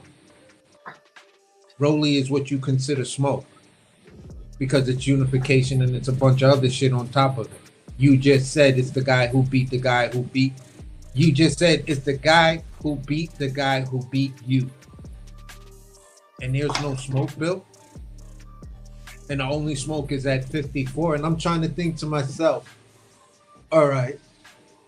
Are you gonna get in there with Boots? Are you gonna get in there with Xander? Are you gonna get in there with Charles Conwell? Are you gonna Nope, get in there with Bakaram? Are you gonna get in there? I like who are you going to get in there with? bro. Bro, I was asking myself the same thing, but listen, you gotta listen to both of them. You gotta listen to what Devin's saying, then you gotta listen to what Bill's saying. When you listen to Devin, Devin was like, this nigga's named off all these names. He said, man, what's the dude? What's his name, man? Emiliano. You got him coming up. You got Abdullah Mason. If he comes up, he was naming all these young people moving up or whatever that will be potentially big fights. And then you hear Bill saying, oh man, well shit, we looking at Xander. It's like, well, Xander got something going on with Boots, but he would never definitively say that he would fight Boots at 54. That's why they on some bullshit, bro. They on some bullshit, man. Like Yeah. it's not more blatant than what you gotta listen to what they saying and then watch how they move. When they really feel confident, they pick an opponent. We don't hear nothing about no negotiation. I always say this. When they want to fight somebody, you don't hear nothing about that shit. It's like, oh yeah, we looking to fight this, and then you don't hear nothing. It might get a little quiet, and then boom, the fight is announced. So you don't. The minute they start, anybody, this is the golden rule for the DHP and them. Once they start negotiating in the media, they are bullshitting. They're doing what I always said before. This right here, they're doing this. They're doing this right here. This is what they're doing. The Linguini method. They say all these names, they see what stick, and then whatever. See, Bill thinks that, okay, see, this is his thing. This is how I got him pegged. Once he gets you talking and going back and forth for the media, I think that's how he goes back to the networks and say, whether it's Turkey, whether it's whoever, you know what I'm saying, he's going back and saying, listen, man, they talking. Look, this is what they want. This is what the people saying they want. So it's his job to get you to get online and have his millions go back and forth and drudge up as much. Once he can pinpoint the numbers and the views, oh, look at this. They look good on Yeah. They want to see this and this. And so that's what he used to negotiate. Once they start doing that shit in the media, man, they on some bullshit. Because how you want to go up there? So you're not even giving, just rightfully so, you're not even giving Xander or Boots like they're just dudes by letting that fight happen and saying, okay, well, we're going to go up and fight the winner. That'll be gangster, but you're buying time to talk all this shit because we got to wait all the way until the end of this month to see that shit. But you're buying time because you get people, oh yeah, he'll go up and fight Xander. Well, I'm thinking, listen, I ain't no genius, but if you were that adamant and you really wanted to go do that, then Xander would have took you as opposed to Boots. It would have made more sense because Xander didn't have to take this Boots. But I'm guaranteeing you, if Devin would have said, hey, I'm going up to 55 to fight Xander, we wouldn't be getting no Xander and Boots. We'd be getting Xander and Devin. But here's the crazy part. Devin, Shakur, Boots, all do this thing. You know what I'm saying? And they all play the Linguini method. And with playing the Linguini method, it's just what you said, because there are groups of people, there are organizations that follow things. We constantly talk about the algorithm right now. Like, what moves the algorithm? The algorithm is completely important when you're talking about a social media age, or an age of electronics, and you're trying to see public persuasion. Does public persuasion work or not? And if public persuasion works, then guess what? The numbers move the money. Excuse me. And with that being said, that's a gift of marketing. If I can get the masses talking, and then look at how the algorithm is moved for every time someone Googles it, or Googles one of these fighters' names, or anything like that, how many times these videos get played, that's the way you can poll in politics. That's the way you can poll for a company that wants to do something major. So this information and how they maneuver social media and put it out there and then give the talking points to these guys, there's a real business behind that. You know, it's part of what people say when they get on social media and start a platform and they're doing certain things. You cannot get monetized until X amount of things happen. That means you're moving the needle, and you have the potential to move the algorithm, which then gives us an indicator. Like I said before, it gives us an indicator whether or not your channel is going to be moderate successful, very successful, or you're going to have 1 million followers in a matter of no time. And then other companies will say, well, we can help you get to those because we've been looking at your algorithms and looking at your video information and data, and we see X, Y, and Z, and how many people really watch the video. All of that shit matters. So Bill is aware of that. Shakur's team is aware of that.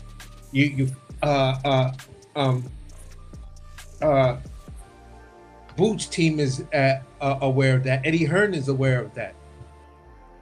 So these guys that are hard to sell, I don't really have a way of marketing them. The only way I have to marketing them is actually just doing this, manipulating the media so I can give justification for these bullshit fights that I'm about to make with these guys. With Tank, you don't have to do that. With Canelo, you didn't have to do that. It's just you heard who Canelo was going to fight. Whether we agreed with it or not, that he still put up numbers for a fight nobody asked about, nobody gave a fuck about, and then along building up to the fight, the media shitted on him. But then come fight night, he's got very solid numbers. The same thing with Tank. So at the end of the day, for me, I'm like, look, man, what you do right there with manipulating, it's like political polls. I can't put that much trust in it because I don't know your sample size. I don't know where this thing was held at.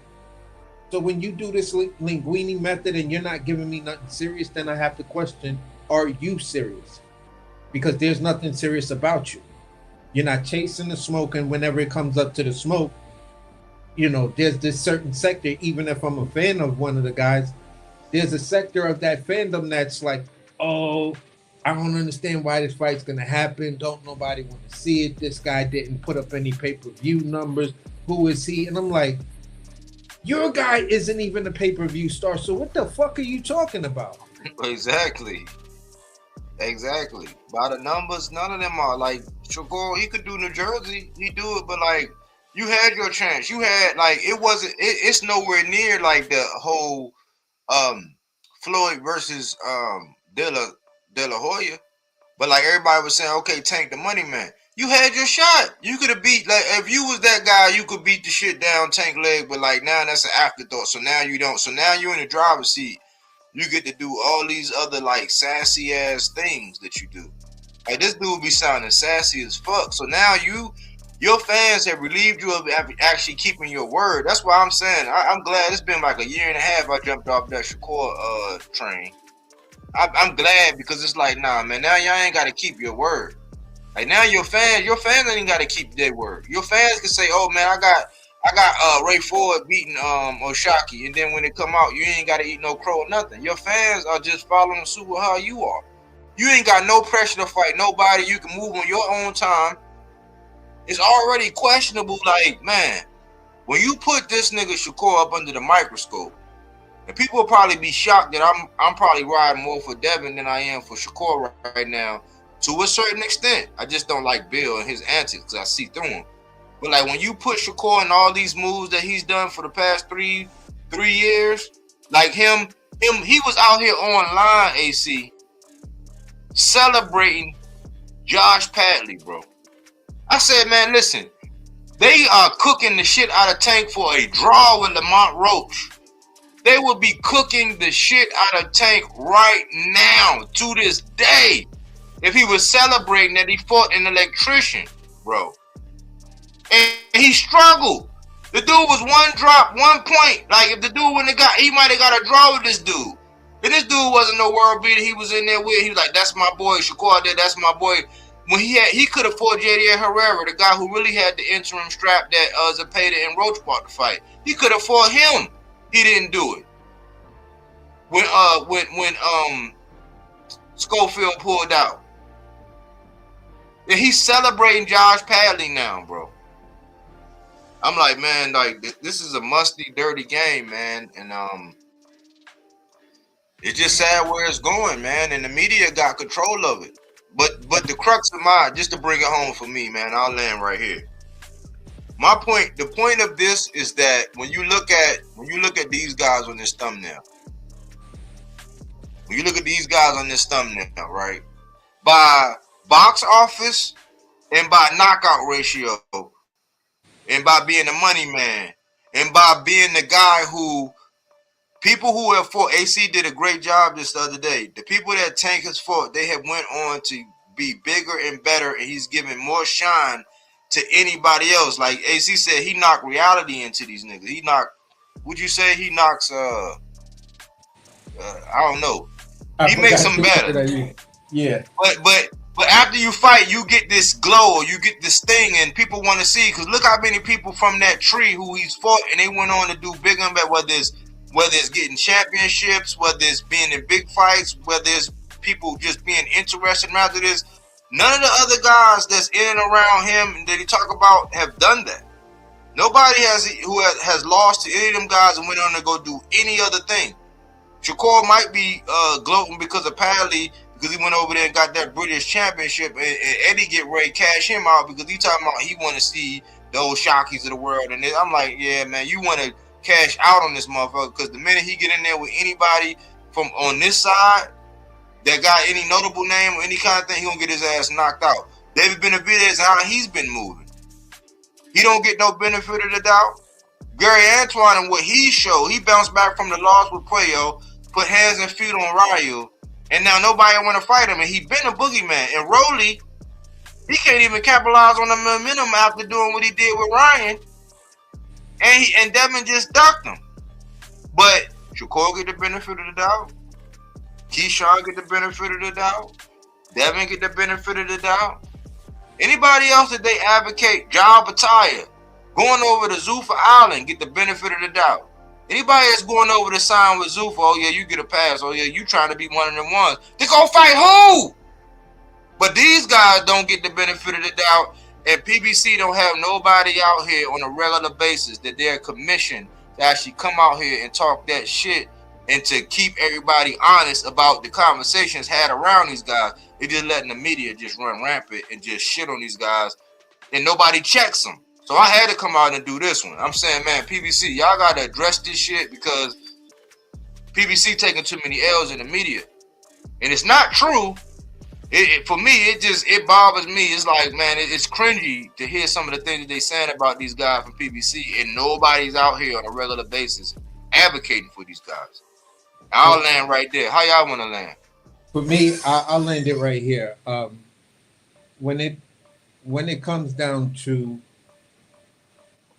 what they're trying to say about the PBC versus everybody else, versus making fights and giving these guys these weird passes and stuff like that, I feel like this. Boxing is going to have all these weird little cracks and crevices. You put a microscope to it, it's not a smooth landscape. It's a landscape that's full of hills, valleys, dips, cracks, crevices, abysses, and a bunch of other stuff. Because we see great fighters fall into abyss, not because their own doing, but because the way the media machine wants to work. You know, and within that media machine wanting to work, there are guys that the company says, listen, this information shows that, you know, Charles Cornwell is a very, very tough fight. If we're looking at this particular thing, there is a need. Within the whole zeitgeist of boxing, there is a need for Charles Cornwell to face Xander Zayas, like right now, to see which one of these guys is gonna be the it thing. But Xander Zayas has the island of Puerto Rico behind him. He has a much solid fan base that doesn't quiver because of losses or anything. So we see that with the Berlanga situation. So Puerto Rican fans are diehard, like UK fans and Mexican fans and stuff like that. They're gonna back their guy, win, lose, or draw. So the business and what this information is telling us is that Xander versus Conwell is not good for business if Conwell should win. This is why, to a certain degree, we have to accept we never saw the Xander versus Charles Conwell fight. And then there are some things where it seemed as though the timing of when Charles Conwell got the fight to the guy he lost was perfect timing. And just outside the ring issues with, the big fight, the pressure of the big fight. This is my opportunity. This is my Eminem moment. Because if I beat Xander, they gotta recognize me. They gotta do this. They gotta do that. And Top Rank is saying, yeah, listen, if you beat this guy, then, we'll back you. But the timing, like they say, you got to be prepared for opportunity. Well, opportunity was there, but life doesn't always tell you that you're actually prepared for opportunity. That's when you find out that opportunity is like sitting next to the stinky ass homeless dude on the train and there are no other seats. You have to sit there. Because if you can endure that smell to the next ride, then he gets up and the person that sits there is the person that's going to change your life. But just don't get up and change the car. And that's the way opportunity acts sometimes. It's ugly, it's disgusting, it stinks. And that's what happened with Conwell. Facing a guy who is prepared for that opportunity because the business and everything wanted him to be prepared. This is a true fact that this is my truth when it comes down to how I see them moving Xander. But it doesn't deter me from the fact of appreciating Xander for how Xander handled things. Yes, he was maneuvered to a certain length. Yes, probably they were looking for the big breakout fight for Xander. And it wouldn't have been him fighting, Virgil Ortiz or anything like that.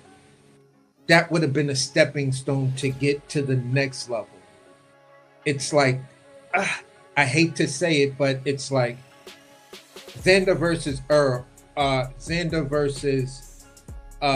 Virgil was like Bud versus Errol. In effect, you needed that fight to get to that point. But then the bigger fight was with Canelo. And for Xander, all right, this is that fight for you. But when Boots came up there, okay, even if you fight Virgil, the bigger fight to say who's going to do everything is the other commodity we have, Boots. So we're going to put together this race between you two guys. And now the big fight is here. And this is Charles Conwell's moment that he had with the guy that he fought. He could have got past him, no doubt he would have got the Xander fight. And that would have put all kind of pressure on Xander to make sure, to find out what Xander was really made of. Just like if Xander wins this fight, guess who he fights next more than likely? You know what I'm saying? Yeah. So at the end of the day, we see how this thing runs. We use common sense to see how these things run. And, we make our predictions, but that all depends on whether it's true or not and how it goes. It all depends on life itself. I'm not in the room, so I'm just taking an educated guess. And if I have to backtrack and be like, yeah, I thought they was going to do this. From every indication that I was looking at, I thought this was going to go down. You know what I'm saying? And it just didn't happen that way. It happens. Just look at what happened with this situation. Whenever you see Brian Custer talking to somebody, you can pretty much bet that the person that they're talking about, the fight that this person is looking at, that's the fight that's pretty much on deck. You're not going to bring out the big guns like Brian Custer for nothing. For nada, zip. He's the seal of the deal. Like, yo, when Brian talk, listen, because there's some shit that's about to happen, and it's always going to be some good shit, at least for the PBC and the fighters involved. So that's the way I look at it. And when I saw Brian Custer talking to Rolly Romero, I was like, oh, yes, this fight is a definite. And then this guy walks away, which to me is like one of the first that I've ever seen Brian Custer talk about a fight that didn't happen. Wow. So for me, it said a lot. And that's pretty much where I landed right there. It's just the same way. People know how to maneuver the media. And the media, to a certain degree, has a major role into where Body was talking about boxing is changing. It's going to change. You know what I'm saying? Before we were talking about the A side and becoming the people's championship like that. Are you the media's champ? Are you the M side? No longer the A side. Are you the M side? That's the media side. You got the media machine behind you? You got the M&M behind you, the media machine? Then you the man. A side shit don't matter. Who you got behind you? The media? Okay, I could fuck with you. I could sell you. And that's where I land that plane, bro. Brilliant, AC, man. That bum analogy, man, that's the perfect description of opportunity, man. But I appreciate your contribution, man. We'll talk offline about what you got going on, man. But I appreciate you, man, taking time out to jump on this segment, man. Yeah, for sure. Definitely, bro. On to the next one, man. All right, man. All right.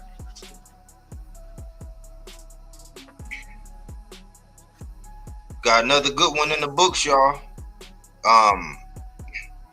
I'll say this, man. It's just so many different concepts and things, and I gotta kind of share more of my mind with everybody every time I get up here, man, so that y'all can see how I see and how I think about things. But it's real funny because a guy like let's just take Brandon Adams. We seen Boychuk beat Virgil, right? Like in our book, dropped him twice. He won. The business of boxing was like, nah. But Brandon Adams stopped Boychuk. He stopped him before that fight. And then he put hands and feet on him in the Canelo undercard. Nobody want to fight Brandon Adams. But I recall everybody jumping on Speedy Rashidi saying, oh man, you ducked because he didn't take the money when he was offered a boots fight last minute. And my thing is this.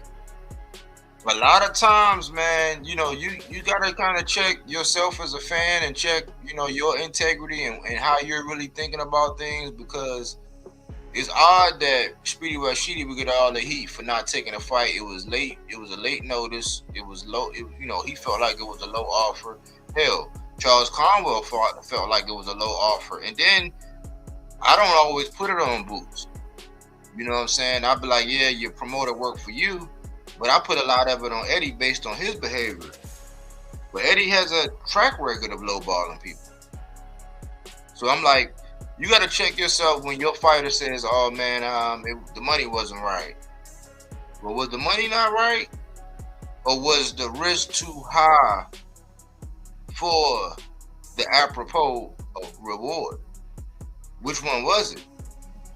Because I told y'all earlier, when Devin believed in himself, he took, don't take my word for it, his biggest knee pad wearing, throat coat spraying, tonsil jewelry displaying, knee pad wearing fan with the reach around extenders. He said he took peanuts to go fight Cambosos, and he did it twice, all the way to Australia. Remember, Bill almost didn't even make it the first time. So when your fighter believe in something, we don't hear all that bullshit in negotiations, all that blah, blah, blah. We don't see all these people out in the media, doing all this stuff and all this. Like whenever the media is just out loud, it's just like in the news. A guy that was like me, I was in the army.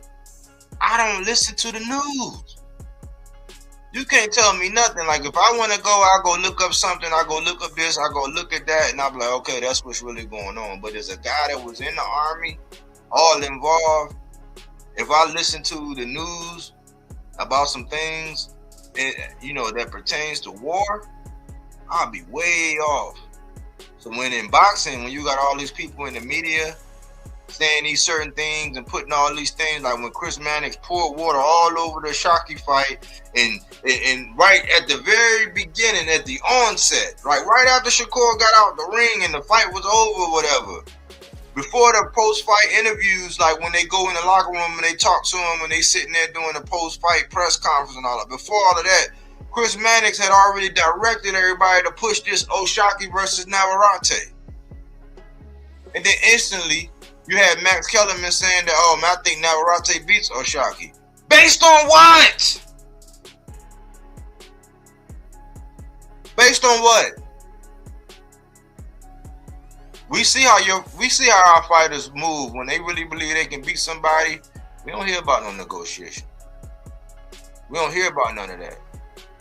When it come down, like the biggest fight that we got coming up here, the next biggest fight aside from Bam or whatever that's coming up this weekend, the next biggest fight is this Boots and this Xander thing. And I'll put it like this.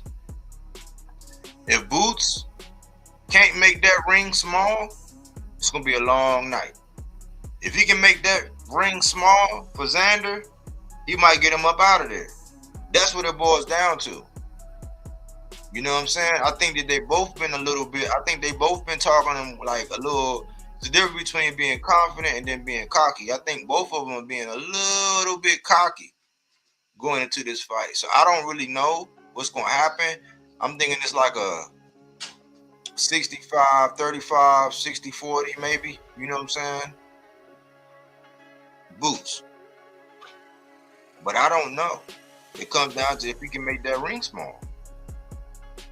I don't really engage in a lot of conversation because I think people over here, we're so thirsty for the next star that we tend to give people benefit of the doubt. I heard I'm not even going to comment on what I heard and seen today somewhere else when I was just dropping by trying to see what was going on. I'm not even going to say, but I'm like, man, the narratives, and they all cater towards like PBC fighters. Like PBC fighters no matter what, because ain't nobody out here.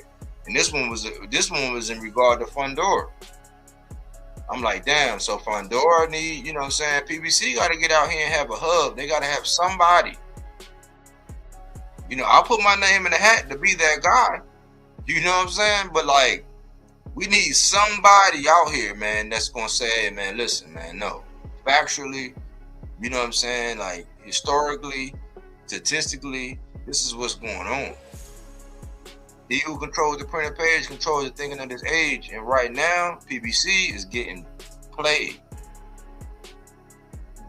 No, don't take my word for it, man. Go do your research, man. But it's just odd how we don't give PBC guys, like the guys who actually showed us and proved to us like what they are and who they are, even if it's some flies in the ointment, even if they don't do everything right, you know what I'm saying? Like, we don't give them the benefit of the doubt. But when it comes down to this political driven conversation, anything catered towards Zoo for people that stands to gain likes, clicks, views, money, you know what I'm saying, monetization, sponsorship, checks by affiliation, they get all the benefit of the doubt. This should not be so. I thought I'd come out here, man, and do a segment on this, man, and address the elephant in the room, man, because it bothers me, man. And hopefully some of the things you've seen and heard on this channel, you can take on to your next boxing conversation. But anything pertaining to a PBC fighter, some of it might be right, but like, you really got to hold it up to the light if you really want to stand on it, man, because right now it really don't make no sense what most people are saying, especially when it's just convenient to throw a PBC guy under the bus. It's just convenient to say these things without no proof. It's just convenient. You know what I'm saying? I'll say this. when it come down to Boots, they saying, man, if he get past Xander, you know how many fans I heard say they want to see him fight Ryan? They talking about Devin. I'm like, no, I'm talking about Fundora, maybe Yo-Yo Hernandez. I'm looking bigger and better. Like, I see Carlos Adames is getting ready to try to take on, he's dropping his strap and going up to see Arceus Iglesias. I'm talking about moves like that. Why is that not getting no traction? Oh, he's a PBC fighter. I forgot. Don't knock the messenger, man. This was just a message.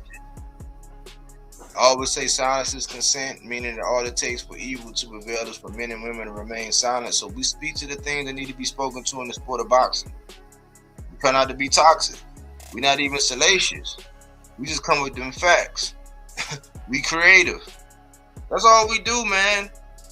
You know what I'm saying? The link is always available if you ever want to jump on it, debate, and do all this. But, man, we got to stop the politics. It is ruining the sport. You see where it's going. Everybody trying to sell that butt to Zuffa, man. I'm not going. That's just me. You know, fruits and veggies, not that Reggie, that fact-based content, not opinion-based, even though we have ours. We just ask that, man, just like anything else. Don't take our word for it. Go do your research, man, and stop being led by the noses, you know, in a lot of these conversations. But it's just food for thought, y'all. It's just food for thought. Instead of walking away and being frustrated and not engaging with y'all, I figure, hey, man, let me come out and do a segment to just address this. You know what I'm saying? So hopefully you gain something from it. Thanks for choosing Bodywork Boxing. But we don't take things for face value. We do that body work. He didn't want to box. He wanted to actually prove that he could punch with you. He was like, what the fuck is this nigga? Right? Oh, okay, you want to go to sleep. You tired. Welcome to Bodywork.